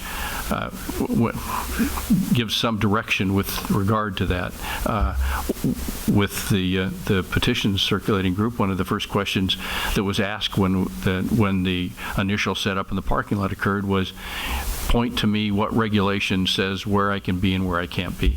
And that question is really what generated all of this, because we realized that there was nothing which addressed it particularly well. What is proposed tonight, there is no permit fee included, nor is there any insurance requirement. A permit fee, if there ever were one, would require the city to adopt and amend its permit ordinance. The only potential for insurance is some large activity which would result in liability to the city. The classic example, which some of you probably remember, was in Illinois when the Ku Klux Klan wanted to march down the main street, and the city said, well, okay, I mean, that's a First Amendment activity. You're entitled to do that, but we want you to pay for officers and we want to have insurance. And the courts, after litigation, said, yeah, under those circumstances, there was a significant exposure of liability to the city, and therefore they were permitted to require insurance. As a practical matter, given the areas where you are excluded from doing, there would be almost no circumstance other than a large event which would insurance would ever be an issue. In addition, the ordinance as proposed doesn't apply to non-city events. If a group rented Nellie Weaver to hold a political activity, they can do that. If the League of Women Voters sponsors Candidates Night, they can do that. If the fair, as they have in the past, allow booths for candidates, they can do that. None of that's addressed by this. It's simply city uses of its business buildings.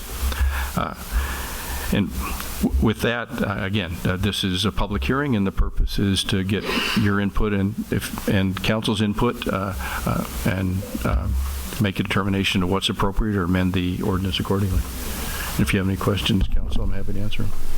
Council, have any questions of staff of the city attorney? Greg? Kevin? No. Robin? Okay. Berwin? Okay.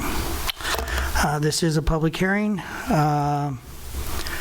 I'm going to remind the speakers it is 3 minutes, and please stay on topic. This is about what's on the agenda. And so with that, City Clerk, do you have any cards? Yes. Betsy Roberts.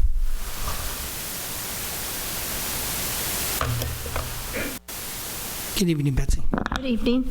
Good evening, Mr. Mayor, councilpersons, staff. My name is Betsy Roberts. I've lived in Norco with my family for 35 years, so I've been here through no freeway, kids growing up, the whole enchilada.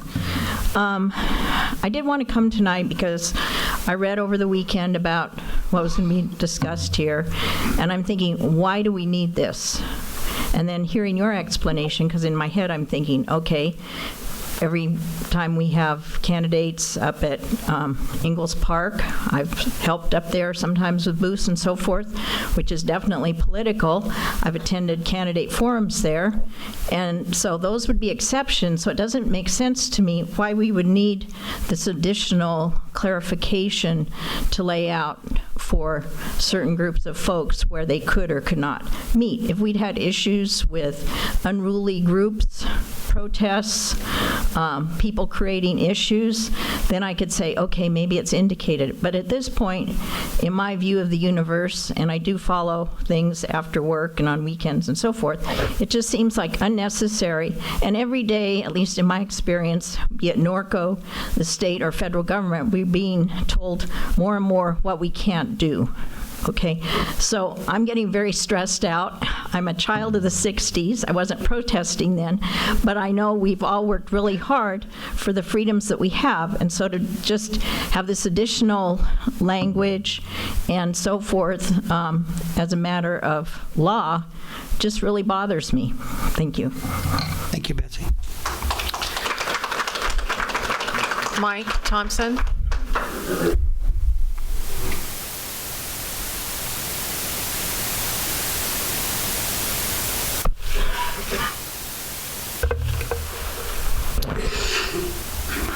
Good evening, Mike. Good evening, Council. As a taxpayer, there's a wee bit of the city that belongs to me.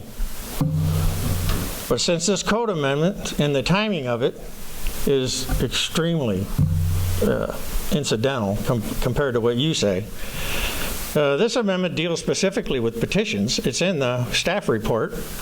And while it's currently an ongoing ballot initiative that is circulating the petitions in the town, I would request that Mayor Hoffman and Councilman Bash recuse themselves from this code amendment, as they both published on social media their displeasure with this initiative process that is currently circulating in the city. And therefore, their impartiality is in serious doubt. Mayor Hoffman has stated, as you see there on document number 1, that he will never comment on an issue prior to a hearing. But his comments on the issues clear back to July of Mr. Thompson, of his Mr. Thompson, can you, it's my Mr. time. Thompson, It's I my understand. time. Can you stay on the topic at hand, dealing with the You have stated on your events page, as has Councilman Bash repeatedly on his newsletter, and I've given the examples to the city attorney of this petitions and this initiative process. I would also like to ask the Riverside Sheriff if this code was implemented, exactly what their response would be to a person at a city park collecting signatures. Are you wasting our tax money? What would their response be in response to that signature gatherer? So that's what I have to say on this. Thank you, Mr. Thompson. Jeff Cahan.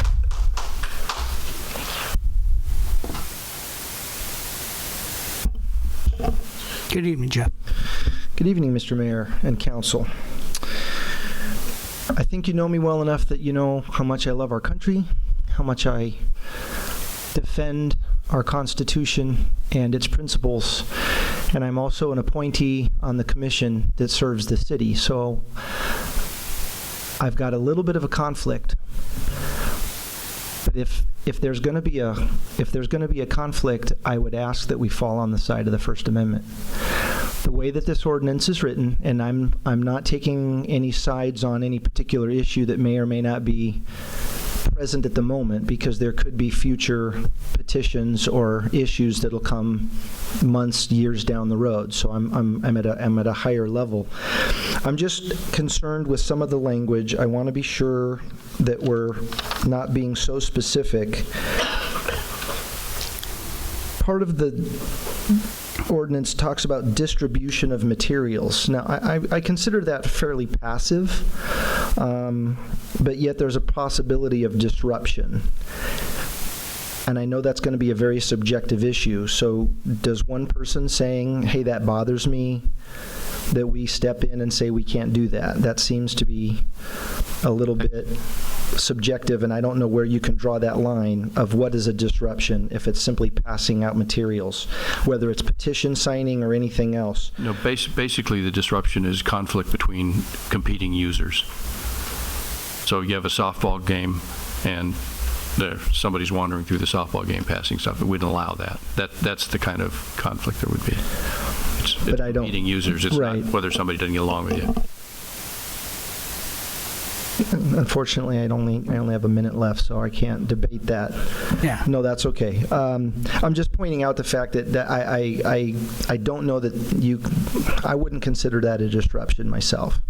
The other issues, the wording on the last paragraph says, notwithstanding the foregoing, no person shall circulate any petition, solicit any person to sign of any nature, blah, blah, blah. And we talked about that. You said if the fair rents out Ingalls Park, then they can do that. That language didn't seem very clear to me in that section, that with the exception of when rented or, whatever. So I'd like to see that maybe amended a little bit to be more clear. I'm not too sure. I like the part about sidewalks surrounding and adjacent areas. Where do we draw the line? I mean, if you're not on city property, you're also saying you can't be adjacent to it or in the surrounding areas. I mean, there's got to be some specific boundaries of what. So what can we clear up on adjacent and boundaries? I mean, I understand people are at an event, they're there for a certain reason and at a park or a specific use. I get that, but our country's history is the fact that sometimes you have to deal with things that you don't necessarily agree with. Some things that are maybe a little bit uncomfortable because somebody has an opposing view. And sometimes we're on one side and we don't want people putting stuff in our face, and sometimes we're on the side where we want to distribute the materials because we feel strongly about an issue. So I want to make sure that not only are the current people protected, I'm also protecting any future issues that come down the road. I don't want to see Norco become so draconian that we can't. As a freedom-loving, we're trying to protect our town with this district issue, and yet we've got something here that I think it's a little too tight. I'd like to see it loosened up a little bit where we're not infringing on our Constitution. Thank you. Thank you, Jeff. Harvey Sullivan.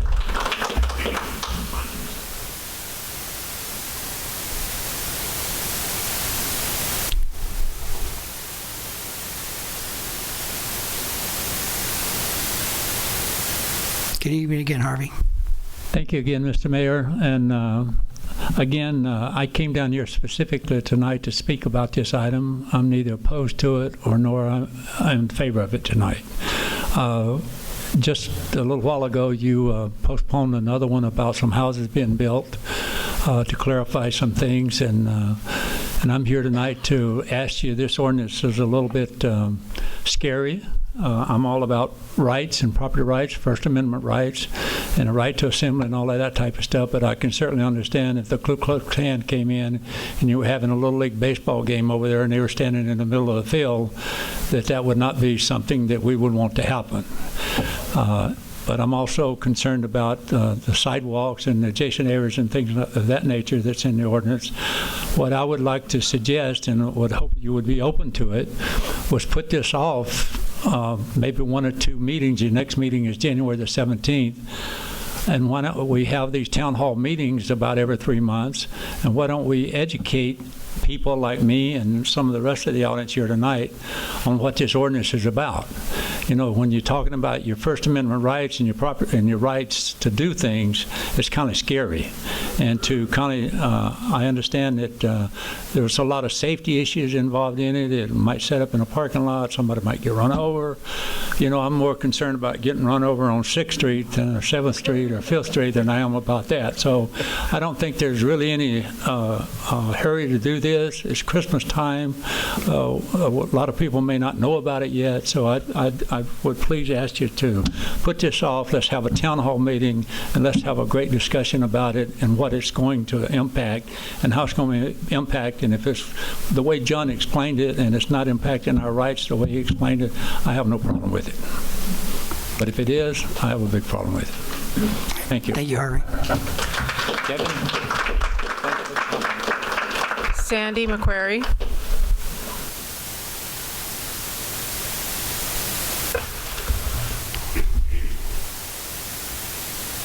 Good evening, Sandy. Good evening, Mr. Mayor, council, and staff.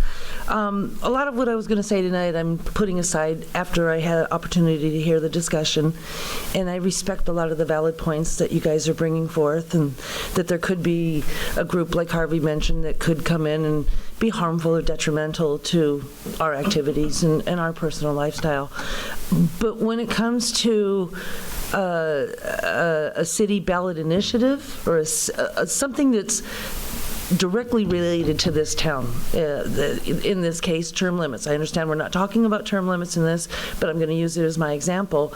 I would like to know if there's, in changing the wording of this code, if there could be some type of a wording that allows a little bit more of a liberal leeway when it is a city initiative brought forth by the residents of the town for the town.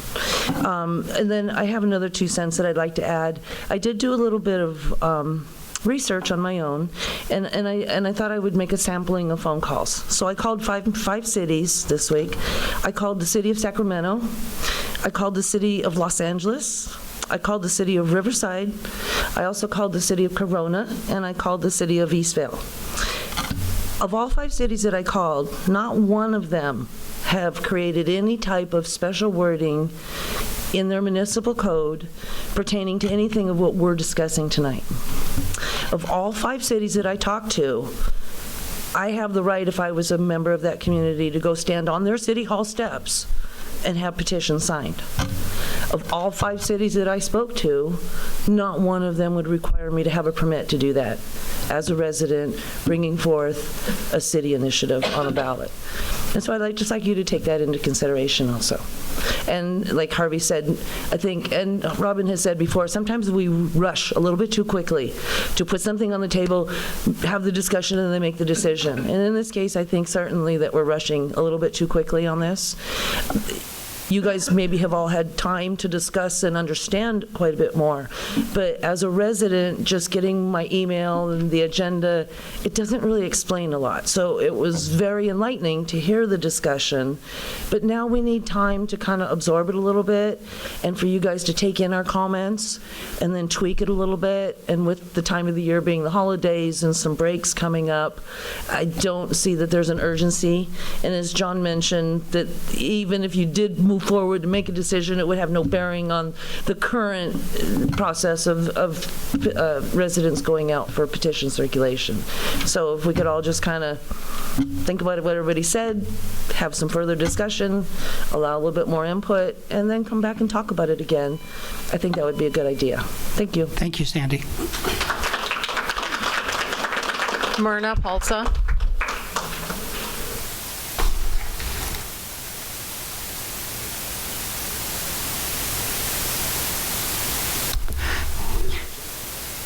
I'm going to say, you're not Myrna. Hi, Lou. No, she has a terrific headache right now. Good evening, Mayor, Council, and I'm usually the cause of that. Now, give me some more time. All right. Okay, considering sidewalks, the Supreme Court has said that public sidewalks are traditional public forums that are held in trust for the use of the public for purposes of communicating thoughts between citizens and discussing public questions. The government may not ban petitioning on sidewalks, and it may not require petitioners to obtain a permit.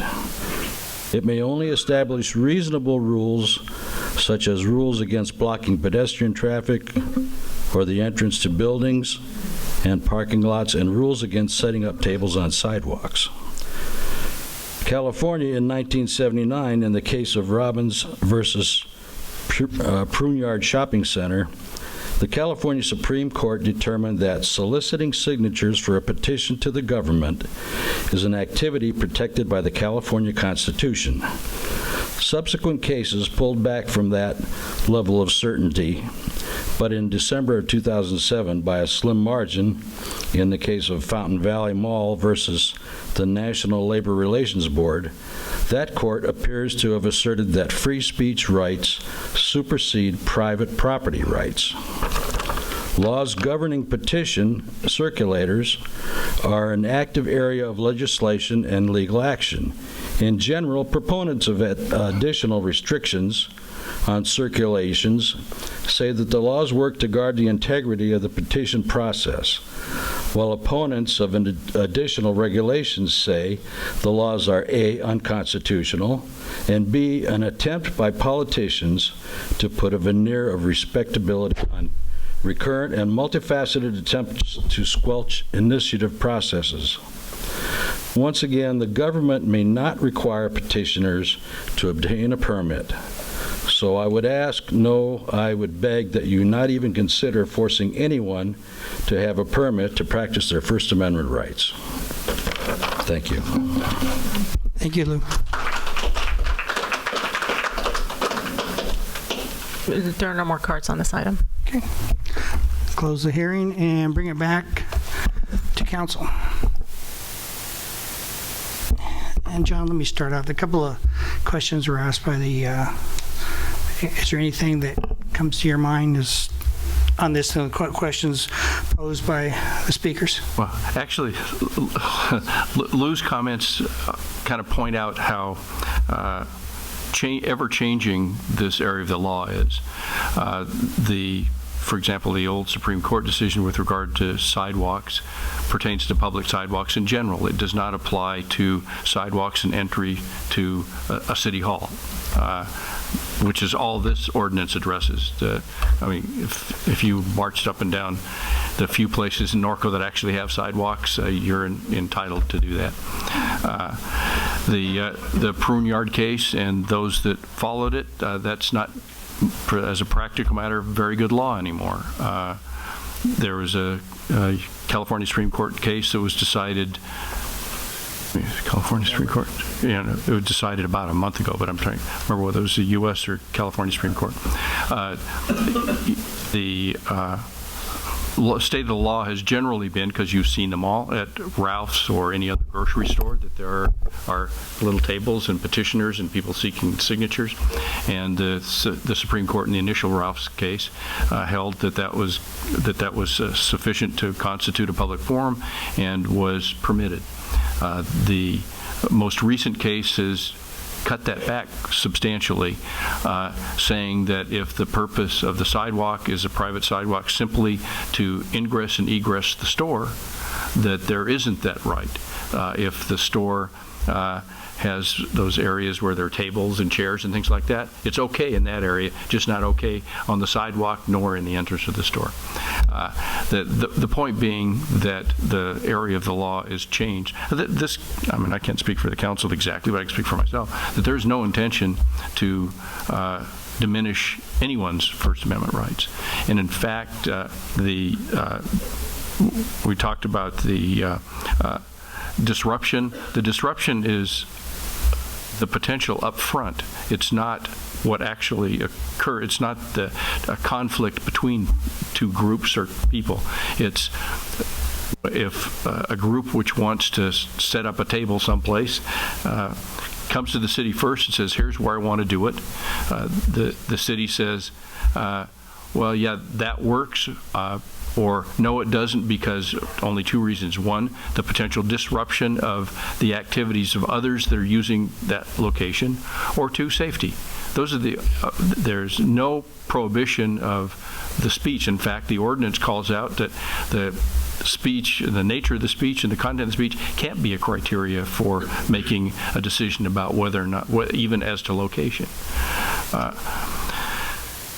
Doesn't mean, however, that there are not areas which of the ordinance is drafted like anything else based upon your comments tonight and comments from the council that can be modified to make certain that what we're really doing is providing a safe and secure place for First Amendment rights to be exercised without interfering with the business of the city or interfering with people that shouldn't be a part of it, that, for example, inside a senior center. That's basically it, but happy to take in any input, and based upon it, we will modify it accordingly. Just whatever it is, we just need to establish some codified basis for going forward. Greg, any comments? I was hoping you were going to start at the other end. You did it to me plenty of time. So, John, I guess a little bit on like time, place, manner. Is that where we're trying to go with this ordinance? Yes. That is allowable? Yes. Okay.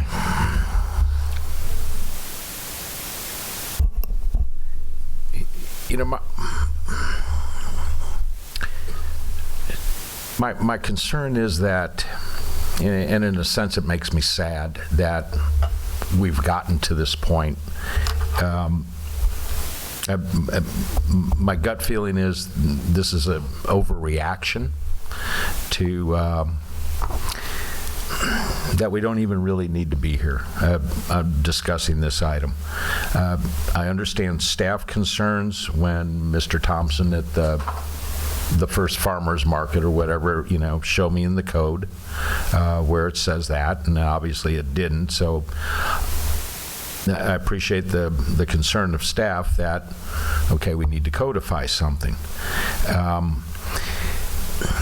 You know, and then I'm trying to think back of, you know, more of the community, and then I had a discussion with the city attorney that we used to process a lot of permits through San Bernardino County, and you've been at San Bernardino Court, and there's a guy right outside the front door that reads the Bible all day long, and who cares, okay? And I think the last thing, and it's I hate division in our community. You know, we should be fighting together and standing together. And so I'm going to leave it with some institutional knowledge, and I hate to bother Steve with it, but in the early 2000s, and I was on planning at the time at the corner of 6th and Temescal, before Dr. Wells built her facility, we had a building there that at first was medicinal marijuana. They came to the Planning Commission knowing that this was Horsetown, USA, and they changed the name of the business to Medicinal Marijuana and Western Wear. And I know Steve remembers that, and so does John. But the thing that stuck in my mind was that Granny Lois, a former council member, and some other residents protested this building and this business. And they were at the opposite corner of 6th and Temescal, where Dr. Wands is now. Nobody cared. And I'll guarantee you that the city didn't require them a permit, but it was community. It was our own residents. And that's where I like to keep it with, that whether it's term limits or medicinal marijuana and Western wear, I don't care. That's about all I have to say. I do have a different type of motion after the rest of the council gets to speak, though. Kevin? Well, for me, I'm kind of along the same lines. My big concern is don't do it in parking lots, because everybody says, gee, it won't happen. Well, guess what? I happened to be a coach once. Somebody turned, was talking to somebody else. A kid ran out. Thank God I was standing there. I caught her before that kid got hit by a car. It doesn't happen till it happens. So I have concerns about that, and I have concerns about entrances into people's businesses where they're making livelihoods, and I have concerns about City Hall running smoothly. Other than that, knock yourself out. I do think there needs, I don't really like the idea of a permit. I do think that working together is to understand the fabric of the society. Don't abuse another person's right to life, liberty, and the pursuit of happiness. And that's one of the things that I am concerned about. But other than that, knock yourself out. Robin? I have quite a few concerns with the way the ordinance is written right now. When I think about this ordinance, I think about some of the requirements are here, and I think about the anti-bullying little march that members of the district office do every year on the anti-bullying day. I think about, God forbid it ever happen, but the teachers union decides to strike and we're on the sidewalk in front of Norco High School. I think about people that aren't happy with maybe a way a business is conducting their business and they want to march up and down the sidewalk in front of that business. That's our right as an American to be able to do that. And I think the way that this particular ordinance is written, it's not clearly stated that the intent was to look specifically at city properties for city-sponsored events. So I don't like the way that the ordinance is written. I love that Norco cares so much about what goes on in this town, that there's passionate people on both sides. I love that, because I think of the alternative and people that are apathetic and don't care, and how kind of depressing that would be. And so I just want us to be aware that I think there's a better way to go about doing this, and I don't think this is where it needs to be. I know some of the speakers talked about going back and tweaking it and making some modifications, and I'm definitely open to that, because, you know, I don't need to be in Andy's office collecting signatures to have more rights for chickens or whatever I wanted to get petitions for. So I think some clarification on those types of things would definitely be okay and give staff the direction that they needed. So I think revisiting this and thinking it through a little bit better would be in the best interest of everybody in our town. Berwin?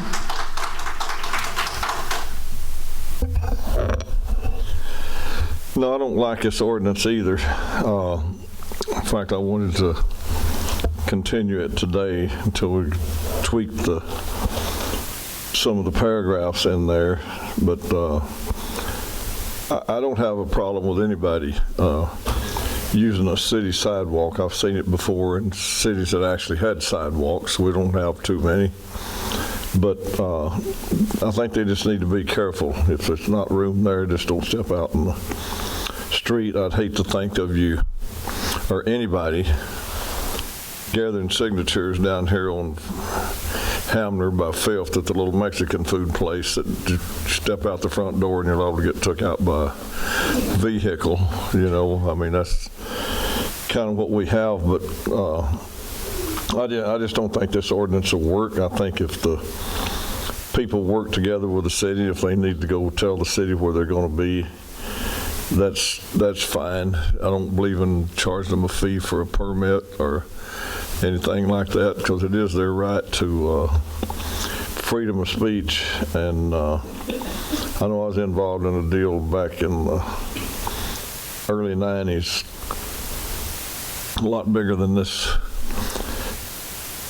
committee, what they're trying to do here, that the people that tried to take our freedom of speech away, and we went to the ACLU, and it took 3 years, but it went all the way to the state Supreme Court, and we won on the freedom of speech thing. So I have a hard time with taking people's rights away to speak and rights to gather your signatures. If you get the signatures and it has to go on the ballot, so be it. If you don't, well, you tried. And I think we could all get along in here and everything, and hopefully everybody will. Like they said, this is a Christmas season, and I don't want to be the Grinch, so yeah, I probably am, man. No, I got a Santa Claus hat on, but anyway, that's my feelings. I don't like the ordinance. If we have to bring it back and rewrite it to make it usable for everybody, I think that's the way to do it. If not, I think we'll just let it go. Thank you. Thank you, Berwin. As a veteran and as someone who wore the green and tan for 26 years, I tell you, I believe in the First Amendment and your freedom of speech. But at the same time, I also understand where staff's concern are about the public safety and direction needed on this item. A lot of good presentations, and I appreciate all the comments by all the speakers on this article, and plus all my fellow council persons. But I know that staff needs help on this because they need direction on what happens when it comes up. 2018 will be an election year. We are looking at some serious issues throughout our state and the nation, and we also have the county wanting to do some stuff. We're going to be looking at some stuff. And we have to give staff some direction as to what happens when two opposing uses come up. And I think that's where we need to be. I'm agreeing with the rest of my council members that we need to maybe send this back to the drawing board, as they say, to come up with something that's equitable and plausible for that. And I think the city attorney and staff can do that.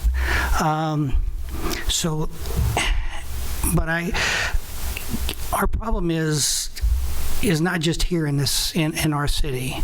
And it's like Sandy said, she called around. This issue was brought up right after the Berkeley riots over free speech. You had Sacramento and the legislators up there. They had several hearings. They couldn't come up with an answer on it because they were afraid to determine where do you draw the line for public safety, protection of public property, and the free speech. They couldn't come up with an answer either. So I'm hoping that, and I see John wanting to say something to me about here and want to add anything. So John, do you have anything further to add on this thing? I mean, I think that from staff's point of view, and I guess I'm speaking for Andy, that what we really need is direction about areas more that so that we have some authority not to allow people to circulate petitions in Andy's office, for example.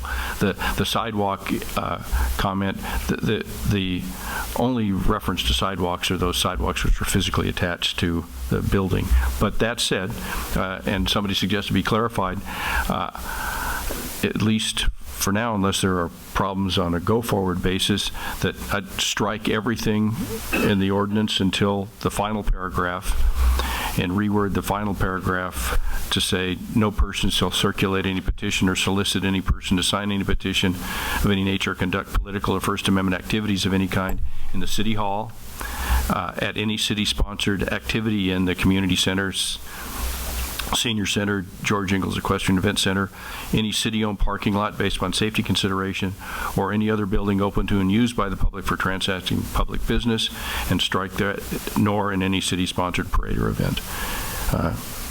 And that's it. And that gives at least staff some ability to say, you can't do it here, but without ever having to reach the issue of where else you can do it. If it's in a park, it's going to be under the existing park ordinance in any case. You should strike sidewalks, right? Yeah. Yeah. I mean, it's basically to keep whatever organization or group or person it might be from disrupting others who are trying to transact normal business in the city, because the city is actually a business as well. Andy? But that's just me talking. I mean, you can ignore the whole thing. Andy, you wanted to share something? Yeah, I just wanted to add something, and that is the direction that city staff is looking for. Obviously, using an example of collecting petitions in the city manager's office is an extreme example. Yes. I don't think that's going to happen. Okay. But the... Well, now. the real example is, would folks be allowed, for example, to set up and collect signatures or petitions in front of the senior center, as an example? Again, city staff is looking for direction to such questions. If the city wants to adopt that as a policy and say, yes, it's okay, folks can set up anywhere in front of any city building or any city parking lot to engage in political activities and collect signatures. We just need to have that codified or accepted as a formal policy of the city council. And the city, this is not about city staff. We're looking for something that we can rely on to manage to. Greg, you have any thoughts on that?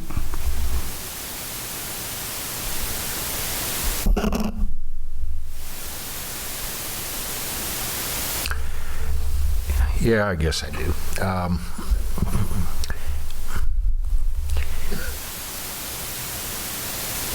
I understand the concern, all right, that staff has, but then it just becomes, it's more rules, more laws, and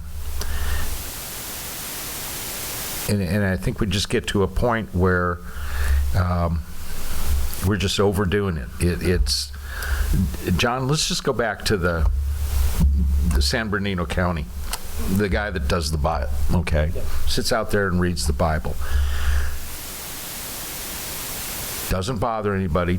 Just right there, people are going in and out, but he doesn't go inside, all right? Now, is there something did they have to have an ordinance to say you can't read the Bible inside the court or the county building because it would be disruptive? The answer is whether they do or not, I can't tell you. The answer is theoretically yes. Okay. I mean, you don't, or well, I mean, you shift the burden to the county to show you're trespassing, but how is somebody talking in box in the front of the courthouses or standing in line? How is that impermissible?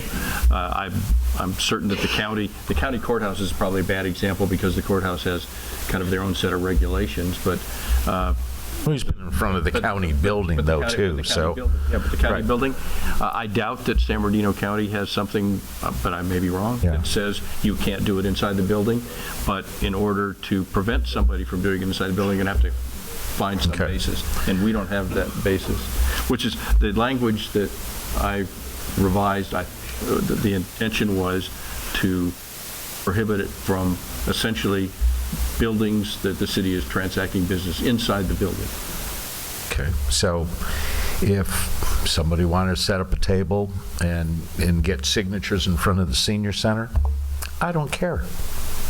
I mean, they should be allowed to. Okay. Point being, I guess, and that would be extreme. Do they want to go inside the senior center, okay, to collect signatures? Then I think you're not really a class act. You should go inside the senior center to help the seniors, okay? But to be outside, it doesn't offend me. I mean, I think you have that right. And I guess that's all, all I can really say on that matter. Well, so from speaking for yourself, that tweaking the language which I just read to make it clear that it's inside those facilities?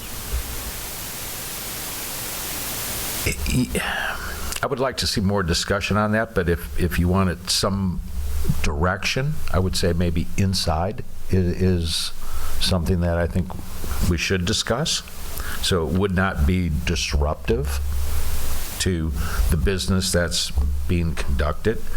I mean, at the end of this discussion, my feeling is to make a motion to take this item off calendar, and I think that I liked Mr. Sullivan's suggestion, and if it's possible time-wise, is maybe this is something we discuss at a town hall. Get a little more input to see what would be, palatable with all of us. I mean, we all live in the same community. That's about it. Kevin? Robin? I agree with Greg. Berwin? Really? Would you write that down, Cheryl? I don't have a problem with them setting up out in the parking lots or the front of the city buildings or anything. I'd hate to see them disrupt the activities over at the seniors. Anybody, I'm not talking about any specific group, but anybody going in there to collect signatures, because some of those people, when they get involved in their activities, like bingo or checkers or whatever it is, they don't like to be disturbed. So, you might be taking your life in your own hands over there, but I don't have any problem with you. You think I'm kidding, man, you go over and disturb them people when they're playing bingo, and you're going to walk out there looking like Chad, no hair, So anyway, I don't have any problem with them out in front, just kind of be polite and stay out of everybody's way. And like I said, I'm not referring to any group, I'm talking about every group. That's all I have. Thank you. Thank you, Berwin. Based on what my fellow council people are saying, it looks like we need to go do a little more homework on this and tweak it. And Andy, if we could have maybe Mayor Pro Tem Grunmeyer and Councilman Newton come down and work with staff and the city attorney and see if we can bring this back. If that's work on it and do some changes to it. So, is that a possibility? Yeah, sure. That's the direction of the city council. Well, I think that would be one direction. I'm not sure what is left. This is another example of appointing too. Yeah. So, but I think we got. I make a motion that we just table this all together. Just let it go. Yeah, that's what I'm hearing. Okay. All right.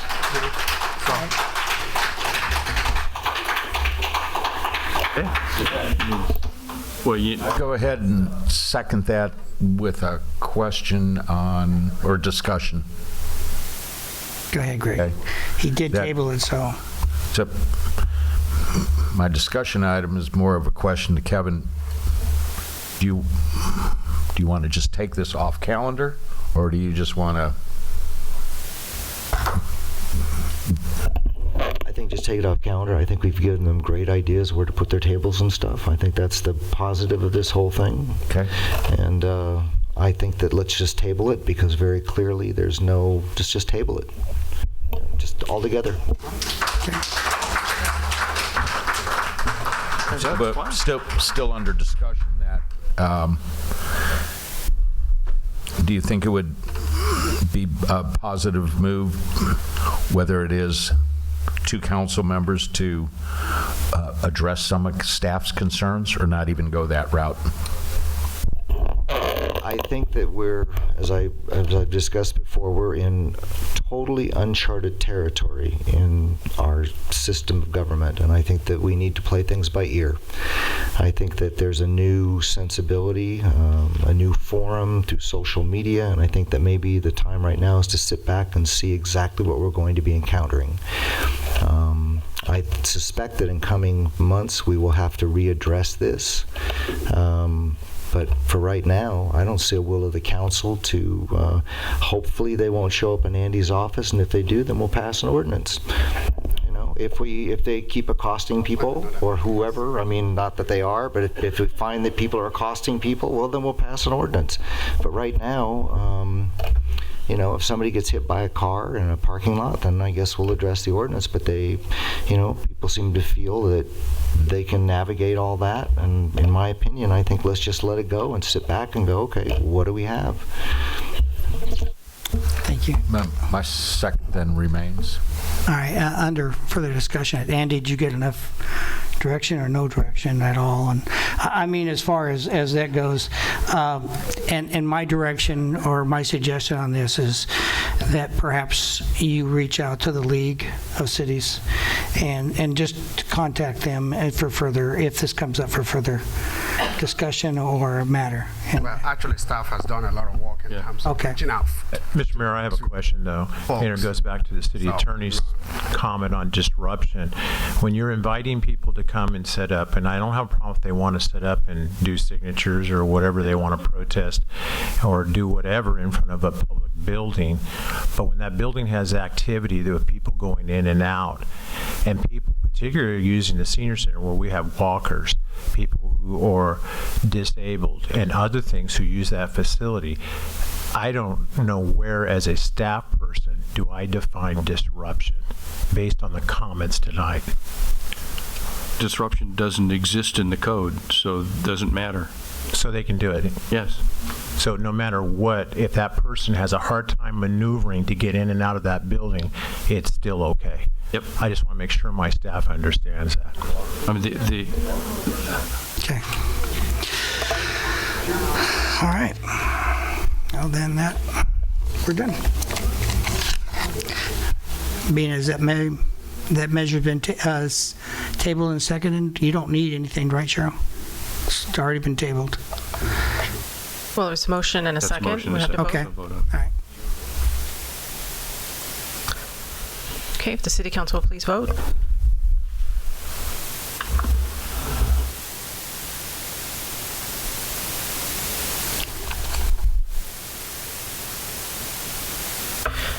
The motion was to take off calendar, to table.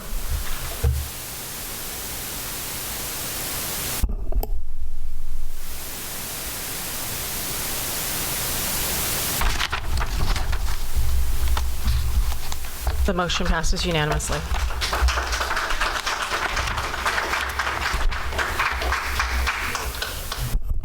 Okay, moving on to item 6, City Council, City Manager, Staff Communications.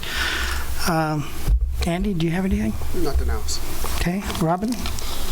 I do. Just real quick, with it being the holiday season, through Norco High School, we've adopted several families, and I just wanted to give a quick shout out to the wonderful organizations in this town that step up and support each other.